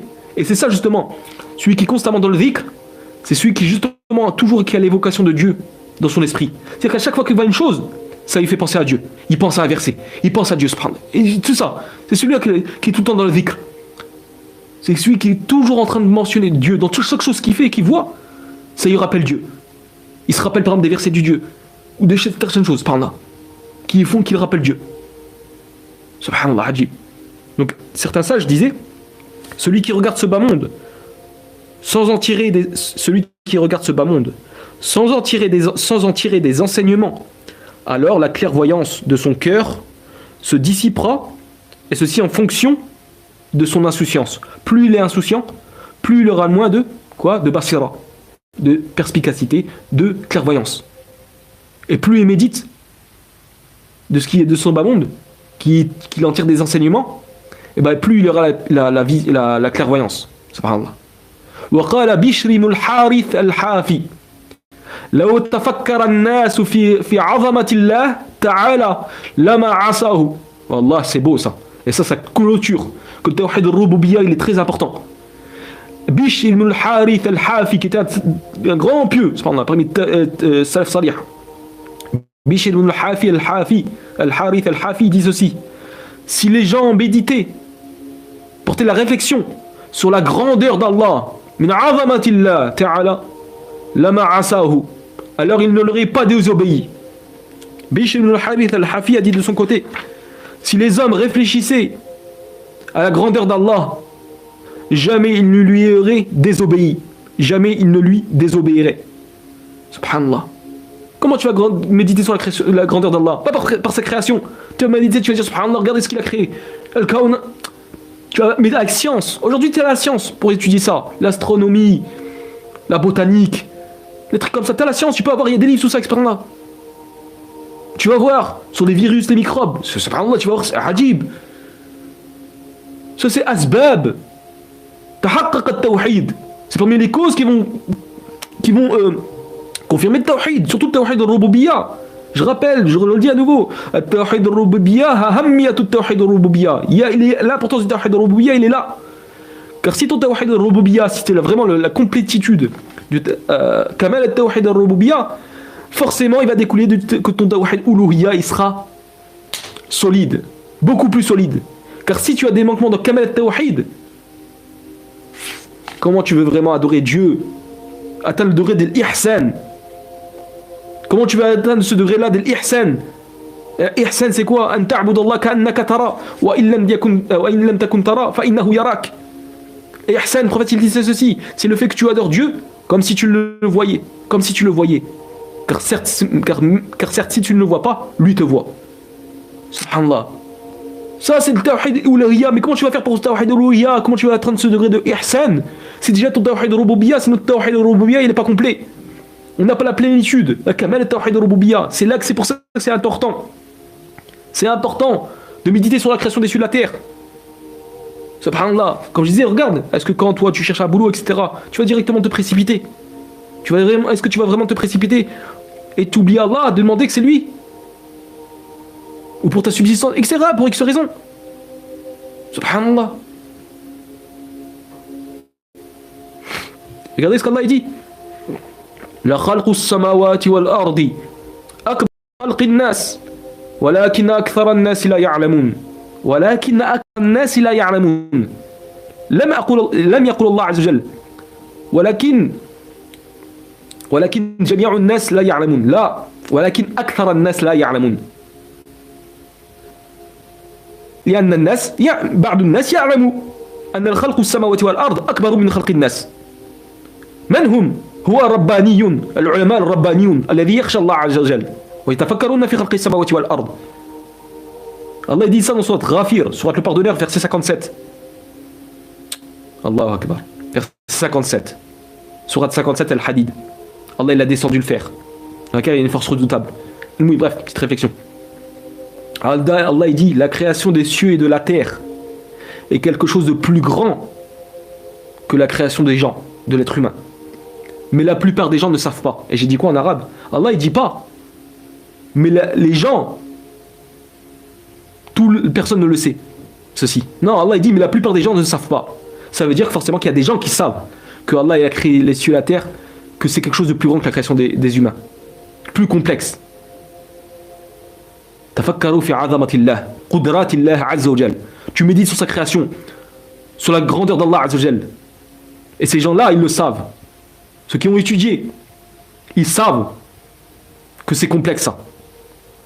Haoula al-ulama min anwa' al-ulama. C'est eux les savants, une partie des savants, c'est eux ceux-là, qui méditent sur la création des cieux et de la terre, les astroviciens, etc. Tous ceux qui méditent sur la création des cieux et de la terre, la botanique, tout ça, bref, l'étude des plantes, etc., des arbres, tout ça. C'est pour ça que ça, c'est une chose importante, subhanallah. Ça te renforce ta foi, ça. Ça te renforce ton tawhid. Et même si tu fais pas d'études, wallah, il y a des livres, il y a même des vidéos, si tu veux, pour étudier ces choses-là. La géologie, la botanique, l'astronomie, etc. la physique, etc. Bref, les choses, voilà. La physique, la science de la vie de la Terre, comme on dit là, SVT, comme on disait en France, d'accord, quand on était à l'école. Bref, il y a plein, les sciences, wallah, c'est accessible. Alhamdulillah, même si tu fais pas d'études, voilà, tu peux étudier, il y a des livres. Tu peux pas acheter des livres, il y a les vidéos, c'est gratuit. Subhanallah. Sur tous les domaines. Inch'Allah, je remettrai, Inch'Allah, si je retrouve la vidéo, je remettrai une vidéo. Bien que ce ne sera pas pour faire la promotion de la personne en question, d'accord, mais c'est simplement parce que j'ai jamais trouvé autre chose que ceci, comment c'était. Parce qu'en plus, elle est déjà traduite. Donc, Inch'Allah, je mettrai la vidéo, mais c'est, voilà. Faudra prendre vraiment le ibra qui est dedans, cependant. Justement, ça parle de ceci. La méditation sur la création des cieux de la terre, etc. Regardez ce qu'Allah. La preuve que At-Tawhid al-Rububiyya, il est important. La preuve, c'est qu'Allah, il a enseigné à ses prophètes ça. Écoutez bien maintenant. ألم تر إلى الذي حاج إبراهيم في ربه أن آتاه الله الملك إذا قال إبراهيم ربي الذي يحيي ويميت هذا توحيد الربوبية قال أنا أحيي وأميت يزعم هذا الملك يحيي ويميت قال إبراهيم فإن الله يأتي بالشمس من المشرق فأتي بها من المغرب هذا أيضا توحيد الربوبية قدرات الله عز وجل فإن الله يأتي بالشمس من المشرق فأتي بها من المغرب فبهت الذي كفر والله لا يهدي القوم الظالمين. Allah dit ceci dans Surat Al-Baqarah, verset 258. N'as-tu pas vu? N'as-tu pas... Parce qu'en arabe c'est marqué Alam Tara, n'as-tu pas vu? Parce que là, en fait, j'ai pas vu, mais ils ont traduit directement le sens qui est voulu. Quand, dans une petite faïda, une petite parenthèse, une petite méditation, on va dire, quand Allah dit Alam Tara, quand tu traduis littéralement, c'est dire n'as-tu pas vu? Et c'est dans le sens là, n'as-tu pas su, justement par la révélation, reprends connaissance. Hein? N'as-tu pas su, n'as-tu pas vu, dans le sens, mais n'as-tu pas su l'histoire de celui qui, parce que là, Allah l'avait fait roi, argumenta contre Abraham au sujet de son Seigneur. Abraham ayant dit, j'ai pour Seigneur celui qui donne la vie et la mort. Moi aussi, dit l'autre, je donne la vie et la mort. Lui, il a prétendu avoir justement, ce qui fait partie du Tawhid al-Rububiyya, Tawhid de la Seigneurie. Alors Abraham lui dit, puisqu'Allah fait venir le soleil du levant, si vraiment tu es Dieu, bah dans ce cas-là, fais-le donc venir du couchant. Ça fait partie Aïdan du Tawhid al-Rububiyya aussi. Qudratillah, la force d'Allah, la puissance d'Allah Azza wa Jal. Subhanallah. Et là, le mécréant resta alors confondu. Là, il ne trouva pas d'argument. Allah ne guide pas les gens injustes. Verset 259, Allah il dit quoi? Venez. Après, on va revenir sur les versets d'avant, Inch'Allah, après. Qu'est-ce qu'Allah il dit? Regardez. Il donne un exemple, subhanallah. أو كالذي مر على قرية وهي خاوية على عروشها قال أن يحيي هذه الله بعد موتها فأماته الله 100 عام ثم بعثه قال كم لبثت قال لبثت يوما أو بعد يوم قال بل لبثت 100 عام فانظر إلى طعامك وشرابك لم يتسنه وانظر إلى حمارك ولنجعلك آية للناس أيضا هذا التوحيد الربوبية قدرات الله أن يحيل هذه الحيوان سبحان الله وهذا الأجساد وانظر إلى حمارك ولنجعلك آية للناس وانظر إلى العظام كيف ننشزها ثم نكسوها لحما فلما تبين له قال أعلم باليقين أعلم بعين اليقين قال أعلم أن الله على كل شيء قدير. Et Allah dit dans le verset 259, ou comme, Allah il donne l'exemple, ou comme celui qui passait par un village désert et dévasté, et il se mit à dire, comment Allah va-t-il redonner la vie à celui-ci après la mort, après sa mort de cette contrée désertique, tout ça, dévastée? Allah donc le fit mourir et le garda ainsi pendant 100 ans. Puis il le ressuscita en disant, combien de temps as-tu demeuré ainsi? Je suis resté un jour, dit-il, ou une partie d'une journée. Non, dit Allah, tu es resté 100 ans. Subhanallah. Regarde donc, Allah dit, regarde donc ta nourriture et ta boisson. Rien ne s'est gâté. Ta boisson que tu avais il y a 100 ans, ta nourriture, elle ne s'est pas gâtée, elle ne s'est pas, en gros, devenue pourrie. Rien n'a changé. Mais regarde ton âne. Lui, il a dépéri. Il est mort. Et pour faire de toi, Allah dit, et pour faire de toi un signe pour les gens. ayatan linnas wa linaj'alaka ayatan linnas. Pour faire de toi un signe pour les gens. Pour montrer quoi? La puissance d'Allah. La résurrection, qu'il y aurait une résurrection.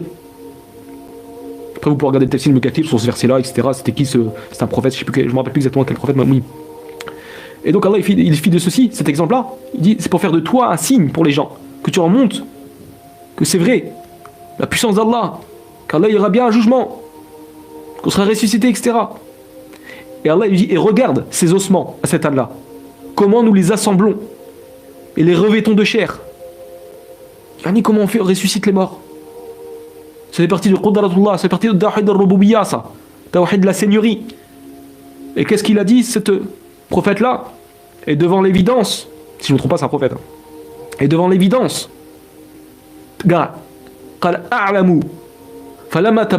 lorsque lui fut clarifié, c'est devenu clair. Cette chose-là, qu'il y a Allah, c'est lui qui fait revivre les morts, etc. Parce qu'il a eu l'ilm al-yaqin. Aïn al-yaqin, il a la certitude, il l'a vu, ses propres yeux, cependant. Et l'œil de la certitude, c'est plus important que, en gros, non, je ne vais pas me tromper, bref, parce que ça, j'aimerais bien reparler vite un peu un jour de ça. Aïn al-yaqin, la science de la certitude, Aïn al-yaqin, l'œil de la certitude, etc. Bref, le haqqul yaqin. Bref, oui, ça, peut-être qu'un jour on en reparlera, bref. Bref, falamma tabayyana lahu, et lorsque celui-ci, il lui parvient clair, évident, que c'est la réalité, ça, c'est la réalité. La puissance d'Allah, comment il fait ces choses-là. Il dit, Qal a'lamu, je sais, avec certitude, car j'ai vu comment Allah est fait. Anna Allah ala kulli shay'in qadir, qu'Allah est capable de toute chose. Allah est capable sur toute chose. Anna Allah ala kulli shay'in qadir. Subhanallah. Si Tawhid al-Rububiyya n'était pas important, pourquoi Allah rappelle ça? Bien sûr que si, c'est important. Quand Tawhid al-Rububiyya, il va te renforcer dans Tawhid al-Uluhiyya. Si tu as la plénitude de Tawhid al-Rububiyya, justement comme cette personne, donc je crois que c'est un prophète, sa foi elle a augmenté, subhanallah. Subhanallah, ajib. Ça a renforcé. Et écoutez l'histoire là aussi. وإذا قال إبراهيم ربي أرني كيف تحيي الموتى قال أولم تؤمن قال بلى ولكن يطمئن قلبي قال فخذ 4 من الطير فسرهن إليك ثم جعل على كل جبل منهن جزءا ثم ادعوهن يأتينك سعيا واعلم أن الله عزيز حكيم. Et quand Abraham dit, verset 260 maintenant, et quand Abraham dit, Seigneur, montre-moi comment tu ressuscites les morts, Allah dit, ne crois-tu pas encore? Si, dit Abraham, bien sûr, mais je te demande ceci, Dieu, mais pour que mon cœur soit rassuré. Yani vraiment d'avoir la tranquillité, la certitude en gros encore plus, d'accord? Allah lui dit dans ce cas-là, prends donc, dit Allah, 4 oiseaux, apprivoise-les et coupe-les. En gros, tu les, d'accord? Puis sur des monts séparés, mets-en un fragment ensuite, donc de chaque montagne, chaque colline, etc. Chaque montagne, mets-en sur de ces morceaux d'oiseaux que tu as découpés, mets-en sur chaque mont séparé, d'accord? Mets-en un fragment ensuite, appelle-les. Ils viendront à toi en toute hâte. Et sache qu'Allah est puissant et sage. Inna Allaha wa alam anna Allaha azizun hakim. Et sache qu'Allah est puissant. Puissant. Dans sa puissance pour ressusciter les choses, etc. Hakim. Et de la manière qu'il le fait, Allah, il est sage. La sagesse d'Allah. Dans ces choses-là. Donc avec 2 prophètes, Allah il a rappelé. Il a montré l'histoire. L'importance de Tawhid al-Rububiyya. Écoutez bien maintenant. وَكَذَلِكَ نُرِي إِبْرَاهِيمَ. Alors oui, je l'avais dit qu'on en revenait justement. On va revenir vite fait. Excusez-moi. Mais avant, regardez. Surat al-Baqarah. Les versets d'avant. Là, on a vu le verset 258, 259 et 260. D'accord? Qu'est-ce qu'Allah dit juste avant? Les versets d'avant. Hop.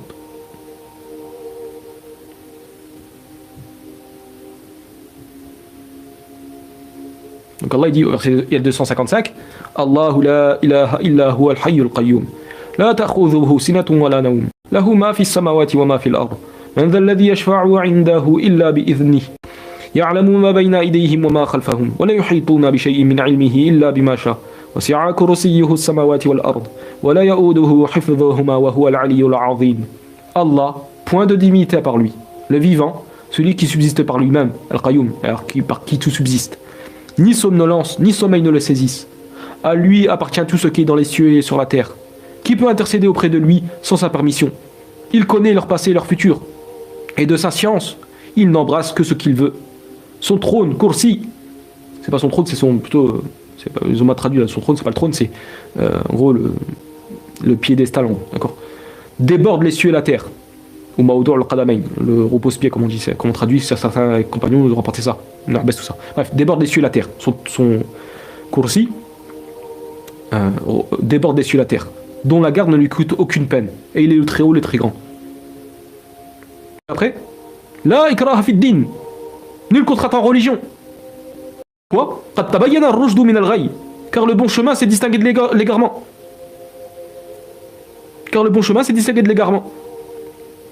فمن يكفر بالطاغوت ويؤمن بالله فقد استمسك بالعروة الوثقى لا انفصام لها والله سميع عليم. Donc quiconque mécroit aux rebelles en fausse divinité, tandis qu'il croit en Allah, donc il fait le kufr bit-taghut wal iman billah, ça fait partie du shurut de tawhid, tout ça. Il fait mécroire au taghut, de rendre mécréant le taghut, etc. Ou plutôt de mécroire au taghut et de unifier Dieu. Qu'il croit en Allah, qu'il a dar Allah lui seul. Alors lui, il saisit l'anse la plus solide, qui ne peut se briser. Et Allah est audient et omniscient. Pourquoi on ne contre pas les gens? Parce que c'est clair, la vérité elle est claire en gros. Que celui qui veut chercher les preuves de Dieu, il va les trouver. Ayat al-Kursi, elle est une preuve pour celui qui la médite. Donc forcément, il va mécroire en tout ce qui est adoré en dehors d'Allah. Il va mécroire à tout ceci, en fausse divinité, au tarot, tout ça. Il va saisir la lance la plus solide. La ilaha illallah. Kalimatullah. La ilaha illallah. Cette parole-là, il va s'accrocher à cette parole-là. Il va s'accrocher à Kalimatullah parce que, savant, ils expliquent Kalimatullah, c'est l'urwatul uthqa. Certains disent c'est le kitab Allah, le livre d'Allah. Ça se rejoint tout ça. Bref, c'est ça. Qui ne peut se briser. Celui qui a vraiment tawhid, pleinement, kamal al-tawhid, forcément, il va s'accrocher qu'à Allah. Et Allah est audient et omniscient. Qu'est-ce qu'il dit après Allah 257? Allahu waliyul ladhina amanu yukhrijuhum min adh-dhulumati ila an-nur walladhina kafaru awliya'uhum at-taghut yukhrijunahum min an-nur ila adh-dhulumat ulaika ashabun nar hum fiha khalidun. Allah est le défenseur de ceux qui ont la foi. Il les fait sortir des ténèbres à la lumière. Bah qui? Regardez, les prophètes qu'il a cités auparavant. Abraham avec le roi. Allah, il a d'accord, il l'a élu. Ibrahim alayhi salam. Il l'a renforcé. Donc Allah, il a lié des croyants de ceux qui ont la foi. Il les fait sortir des ténèbres à la lumière. Quant à ceux qui ne croient pas, walladhina kafaru awliya'uhum at-taghut yukhrijunahum min an-nur ila adh-dhulumat ulaika ashabun nar hum fiha khalidun.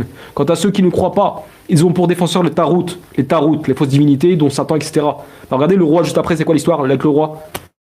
Il argumenta en faveur d'Abraham, il argumenta contre Abraham, en disant moi aussi je fais vivre et mourir, etc. Et dans l'exégèse, il a dit qu'il a pris deux personnes, une qu'il a libérée et l'autre qu'il a pris, il l'a tuée.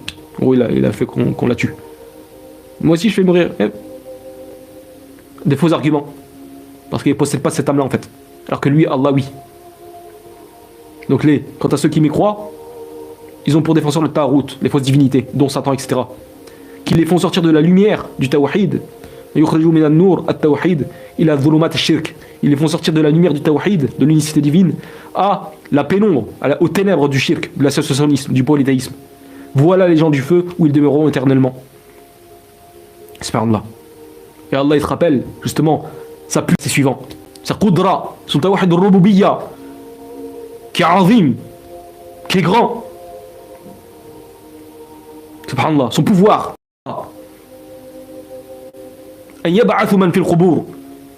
Qu'il est puissant, capable, capable de toute chose, de faire revivre les morts.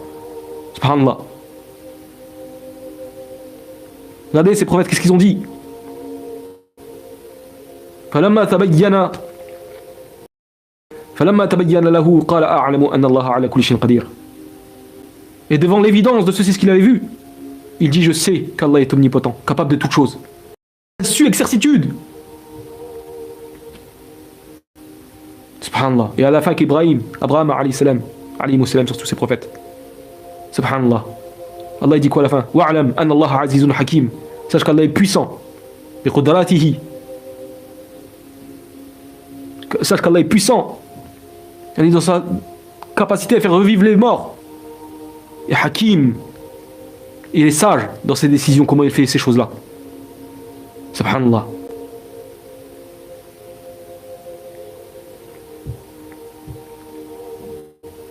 Eh bien, on va terminer bientôt là. On va terminer, Inch'Allah. Regardez ce qu'Allah a dit après. Surat Al-An'am. Pendant Abraham. Écoutez bien maintenant. وَكَذَلِكَ نُرِي إِبْرَاهِيمَ مَلَكُوتَ السَّمَاوَاتِ وَالْأَرْضِ وَلِيَكُونَ مِنَ الْمُوقِنِينَ. Surat Al-An'am, verset 75. Ainsi avons-nous montré, donc ça c'est un autre passage encore qui s'est passé. Le passage on peut le prendre en entier. Hein. Pas de souci. Hein. Ainsi avons-nous montré à Abraham le royaume des cieux et de la terre. Afin, pourquoi Allah a fait montrer ça, le royaume des cieux et de la terre? Alors ça va, on va pas prendre exégèse parce que c'est simple, entre guillemets, certains parce que en gros ça serait s'attarder sur des détails qui ont peut-être une importance d'une certaine manière, mais bon, certains ils ont dit que qu'est-ce qu'Allah y a montré. Certains ils ont dit que Allah lui a montré les 7 cieux jusqu'au trône, il a vu tout ce qu'il y avait, et d'autres et en même temps et Allah aussi a fait montrer les 7 terres, etc. Il a vu tout ce qui se passait. En un instant il a vu tout en gros. Les 7 cieux, etc. jusqu'au trône et les 7 terres, etc. C'est tout ce qui se passait. Et d'autres, bref, d'autres paroles, etc. D'autres, certains, ils disent qu'il a vu ça vraiment, véritablement avec ses yeux. Et d'autres, ils disent que c'est avec son cœur qu'il a vu ça. Par la clairvoyance de son cœur. Al-Mouhim. Voilà, des détails qui ont une certaine importance, mais voilà, c'est pas le plus important en soi, d'accord? Pourquoi Allah il a fait montrer ceci? Et c'est ainsi que nous avons montré à Abraham le royaume. Malakut as-samawati wal-ard, le royaume des cieux et de la terre. Pourquoi Allah il dit ça? Waliyakuna min al-muqinin, afin qu'il fût de ceux qui croient avec conviction. Muqinin, yuqinun, qui croient avec conviction. Donc vous voyez l'importance de Tawhid al-Rububiyyah?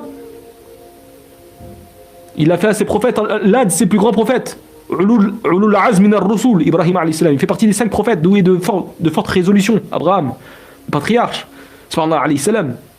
Si Allah il lui a fait ça, Habib al-Rahman, le bien-aimé du miséricordieux, subhanallah. Vous croyez que c'est pas important Tawhid al-Rububiyyah? Bien sûr que si. Subhanallah.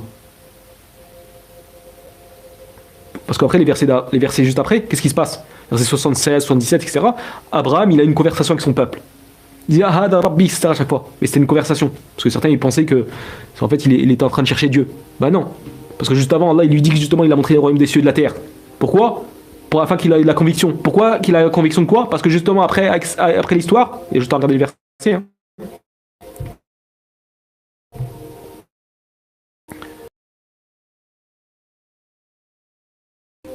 « 75 »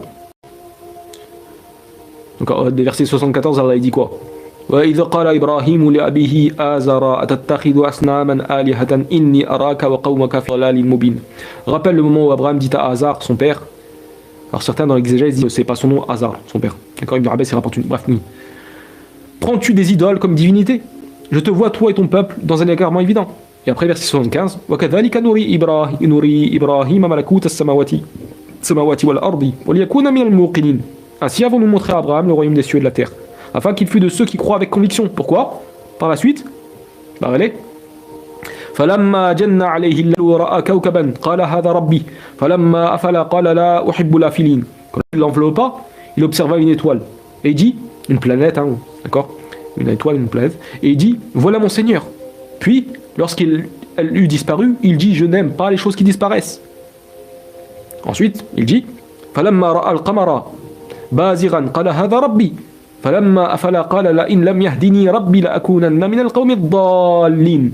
Lorsqu'il observa la lune se levant, il dit voilà mon Seigneur.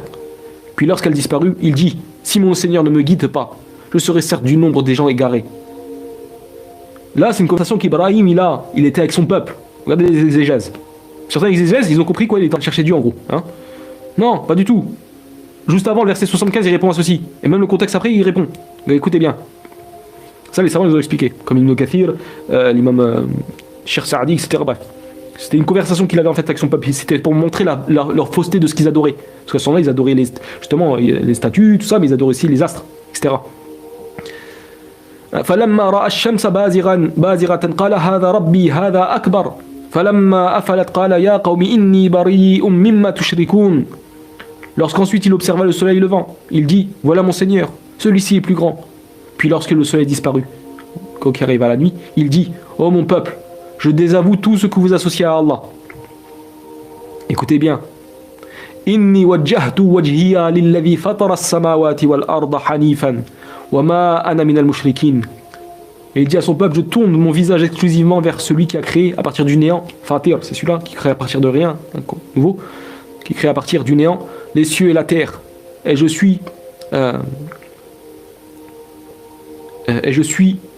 suis point de ceux qui lui donnent des associés. Subhanallah. Donc je tourne mon visage vers le créateur des cieux et de la terre, en tout, parfait hanifan, en gros, en parfait monothéiste, unificateur de Dieu. Et je ne suis point de ceux qui lui donnent des associés. وَمَا أَنَا مِنَ الْمُشْرِكِينَ وَحَاجَّهُ قَوْمُهُ قَالَ تُحَاجُّونِّي فِي اللَّهِ وَقَدْ هَدَانِي وَلَا أَخَافُ مَا تُشْرِكُوا بِهِ إِلَّا أَنْ يَشَاءَ رَبِّي شَيْئًا وَسِعَ رَبِّي كُلَّ شَيْءٍ عِلْمًا أَفَلَا تَتَذَكَّرُونَ. Son peuple disputa avec lui, mais il dit allez-vous disputer avec moi au sujet d'Allah alors qu'il m'a guidé? Je n'ai pas peur qu'il m'a guidé, parce qu'il a guidé au verset 75 par exemple.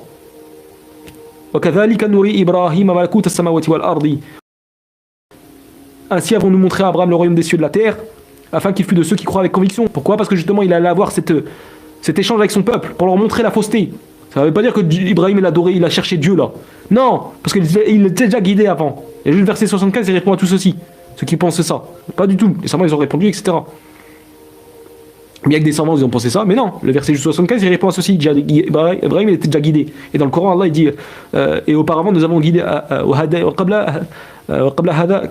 Ibrahim. Et auparavant avant ceci nous avons guidé Abraham. Donc il était déjà guidé. Là c'est une conversation qu'il a eue avec son peuple. C'est pour leur montrer la fausseté. Donc il a usé d'exemples comme ça. Quand il a vu telle chose, parce qu'ils adoraient telle chose, c'est tel astre, il l'adorait. Ah voici mon Seigneur il leur dit. Mais simplement pour leur faire montrer la stupidité de ça. De ce qu'ils adoraient, parce que ça a disparu. Après la lune, pareil, parce qu'ils adoraient la lune, etc. à ce temps-là, aussi. Et non, c'est pas mon Seigneur, pas possible. J'aime pas ce qui disparaît. Car mon Seigneur, il est évident, bayin, mubin. Et que lorsqu'il paraît, il a vu le soleil, il dit ah, c'est ça mon Seigneur, il est plus grand. Et quand il a disparu, la nuit tombée, elle dit non, ça peut pas être mon Seigneur, tout ceci. Mais en gros, Dieu, guide-moi, rajoute-moi en gros de la guidance. Car tu m'as déjà guidé. Rajoute-moi. C'est par là. Et je dis, oh mon peuple, je désavoue tout ce que vous associez à Allah. Et je tourne mon visage exclusivement vers celui qui a créé les cieux et la terre à partir du néant. En tout monothéiste, en pur monothéiste, en unificateur de Dieu. Et je ne suis pas parmi les associateurs. Puis il donne des associés. Et après ils ont voulu disputer avec lui. Alors il leur dit, allez-vous disputer avec moi au sujet d'Allah alors qu'il m'a guidé? Dans le verset 75, déjà il l'a guidé Allah. Il a montré le royaume des cieux et de la terre. Justement pourquoi? Pour qu'il ait la conviction. Pour justement que ça le renforce dans le débat qu'il allait avoir avec son peuple. Allah il a montré le royaume des cieux et de la terre pour le renforcer dans le débat qu'il allait avoir. Et c'est simplement une conversation qu'il a vécue. C'est une manière de leur expliquer. Ce que vous adorez c'est faux. Hein? Donc son peuple dispute avec lui. Mais il dit, Abraham, allez-vous disputer avec moi au sujet d'Allah alors qu'il m'a guidé? Je n'ai pas peur des associés que vous lui donnez. Je ne crains que ce que veut mon Seigneur. Hein? Je ne crains absolument pas. Je ne crains aucunement les associés que vous. Je n'ai pas peur des associés que vous lui donnez à Allah. Je crains seulement, je ne crains excepté ce que mon Seigneur veut. Mon Seigneur embrasse toute chose, embrasse tout de sa science, par sa science. Ne vous rappelez-vous donc pas? Afala tatadhakkarun. وكيف أخاف ما أشركتم ولا تخافون أنكم أشركتم بالله ما لم ينزل به عليكم سلطانا فأي الفريقين أحق بالأمن إن كنتم تعلمون. Et comment aurais-je peur des associés que vous lui donnez alors que vous n'avez pas eu peur d'associer à Allah des choses pour lesquelles il ne vous a fait descendre aucune preuve? Lequel donc des deux parties a le plus droit à la sécurité, al-amn, la tranquillité, la sécurité? Dites-le si vous savez. Puis après il y a le verset suivant. Hein. Où Allah dit Alladhina amanu wa lam yalbisu imanahum bidhulm ulaika lahumul amn wa hum muhtadun. Il a prêté attention à ceci parce que dans l'exégèse de ce verset là, le prophète sallallahu alayhi wa sallam a expliqué parce que certains sahaba ils n'avaient pas compris le terme. Dhulm, c'est la justice. Parce qu'ils ont traduit directement par iniquité, en gros association, parce que ça veut dire ça en fait. Mais le terme vraiment c'est dhulm, injustice. Donc Allah il dit ceux qui ont cru et n'ont point troublé la pureté de leur foi par quelques injustices, littéralement quelques injustices. Mais ça veut dire shirk. Alors Allah il dit à ceux-là ont la sécurité, ceux-là ont la sécurité et ce sont eux les bien guidés. Et les compagnons quand ils entendent le mot dhulm, imanhum bidhulm, qui n'ont pas troublé leur foi par quelques injustices, ils ont dit ya Rasulallah, mais tout le monde fait des iniquités envers est injuste envers lui-même en faisant des péchés. Et le prophète sallallahu alayhi wa sallam il a expliqué, il dit c'est pas ça l'explication. Il dit alam yasma'u qawl Allah azza wa jalla alam yasma'u qawl Luqman al-Hakim li ibnihi, n'avez-vous pas entendu la parole du sage Luqman le sage envers son fils ya bunayya la tushrik billah inna shirka la dhulmun azim. Et il a rappelé la parole de Luqman al-Hakim dans sourate Luqman qu'il a dit à son fils Luqman qui est dans sourate 31. Ô mon fils, ya bunayya, ô mon fils, ô mon enfant, la tushrik billahi shay'an, n'associe rien, absolument rien à Dieu, n'associe rien, absolument rien à Dieu, car l'association, le polythéisme, le shirk, la dhulmun est une énorme injustice, azim. Le prophète va l'expliquer, c'est pas là. Al-Muhim. Et donc on va terminer par ces versets-là dans Surat Luqman en plus, pardon, j'ai même pas fait exprès en plus. Dans Surat Luqman, verset 25. Allah il dit quoi? Attends, regardez. Wala in sa'altahum man khalaqa as-samawati wal arda la yaquluna Allah qul alhamdulillah. تفكروا في هذه الآيات. لماذا يقول الله عز وجل قل يا نبي الله الحمد لله؟ لماذا؟ تفكروا. بل أكثرهم لا يعلمون. أكثرهم لا يعلمون. ولكن بعض الناس يعلمون حقيقة أن الله خلق الكون باليقين. لهذا يقول الحمد لله. نحمد الله عز وجل ونوحد الله عز وجل لأننا نعلم أن الله على كل شيء قدير، أن الله خالق الكون تدبير الأمور، هو الرزاق ذو القوة المتين الحي القيوم الذي لا ينام والذي لا يموت. Donc Allah il dit, Surat Luqman, Surat 31, verset 25, si tu leur demandais qui a créé à ces associateurs, qui a créé les cieux et la terre, ils diront certes Allah. Dis, Allah dit dire au prophète, dis, louange à Allah. Hamdulillah, alhamd. Pourquoi Allah dit ça au prophète? Hein? Regardez la suite. Mais la plupart d'entre eux ne savent pas. Ça veut dire forcément qu'il y a des gens qui savent. Et pourquoi Allah dit dire au prophète, alhamdulillah? Parce que justement les louanges les plus parfaites, ils reviennent à Allah. Tawhid al-uluhiyya. Tu unifies Dieu, tu l'adores, la ibada, car tu sais qu'Allah, c'est lui véritablement le créateur des cieux et de la terre. Donc c'est pour ça que tu loues. Tu sais qu'à lui seul revient la louange, les parfaites, atam. Les louanges les plus parfaites, c'est à lui que ça revient seul. Donc en gros, ce que vous adorez en dehors du Dieu, il ne mérite pas ces louanges-là. Il ne mérite pas cette adoration. Car ceux qui savent que c'est vraiment Dieu, le créateur des cieux et de la terre, forcément, ils vont adorer Dieu, ils vont le louer, car ils vont savoir que c'est que lui qui mérite cette louange, ces glorifications, etc. Tandis que eux, ces mouchriquines, ils ne savent pas en fait, ils ne réalisent pas en fait ce qu'ils font. Ils ne réalisent pas en fait, dans certaines manières, ils ne réalisent pas avec vraiment certitude que c'est vraiment Allah le créateur des cieux et de la terre. Quand bien même tu leur demandais, si tu leur demandais qui a créé les cieux et la terre, ils te répondraient, mais c'est Allah. Quand ils sont sur la mer, hein? فإذا ركبوا في الفلك دعوا الله مخلصين له الدين فلما نجاهم إلى البر إذا هم يشركون. Quand ils montent en bateau et que la mer se met à quoi? à trembler, en gros à vaciller, etc. Des grosses vagues. Ah, à ce moment-là, ils invoquent Allah. Lui, ils voient exclusivement leur culte. Parce que là, ils savent que c'est Allah qui gère cette chose-là et personne ne peut les sauver. Ah, Tawhid al-Rububiyya. Donc le Tawhid al-Rububiyya, ils l'ont à fond. Le Kamal Tawhid al-Rububiyya, ils l'ont. Car ils savent que c'est que Allah qui peut le sauver de ces choses-là, de ces dangers en mer. Et donc là, ils lui voient un culte exclusif. Tawhid al-Uluhiyya. Mais, فَلَمَّا نَجَّاهُمْ إِلَى الْبَرِّ إِذَا هُمْ يُشْرِكُونَ.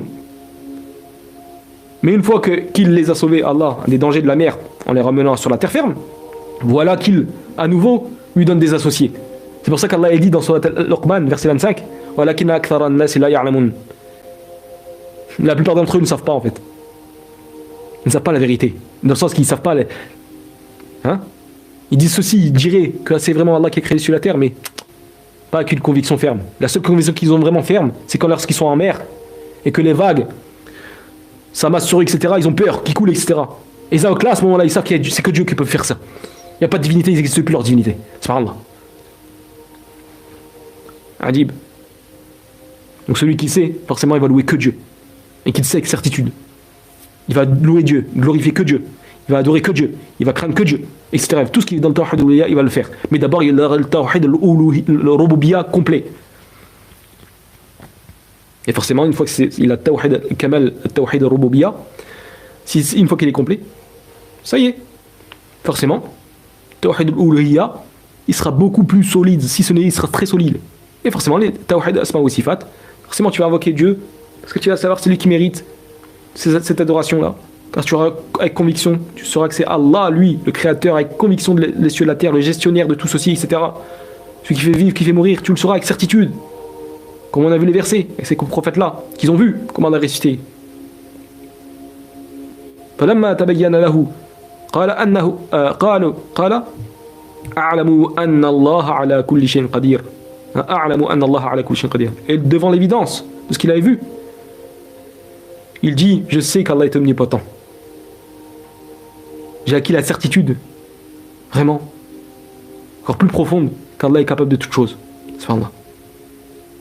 Donc subhanallah, adib. Voilà ce que je voulais vous partager.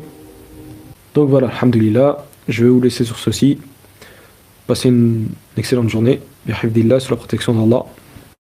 Hafidakumullahu jami'an, fi dunya wal akhirah. Qu'Allah vous préserve tous ici-bas comme dans l'au-delà.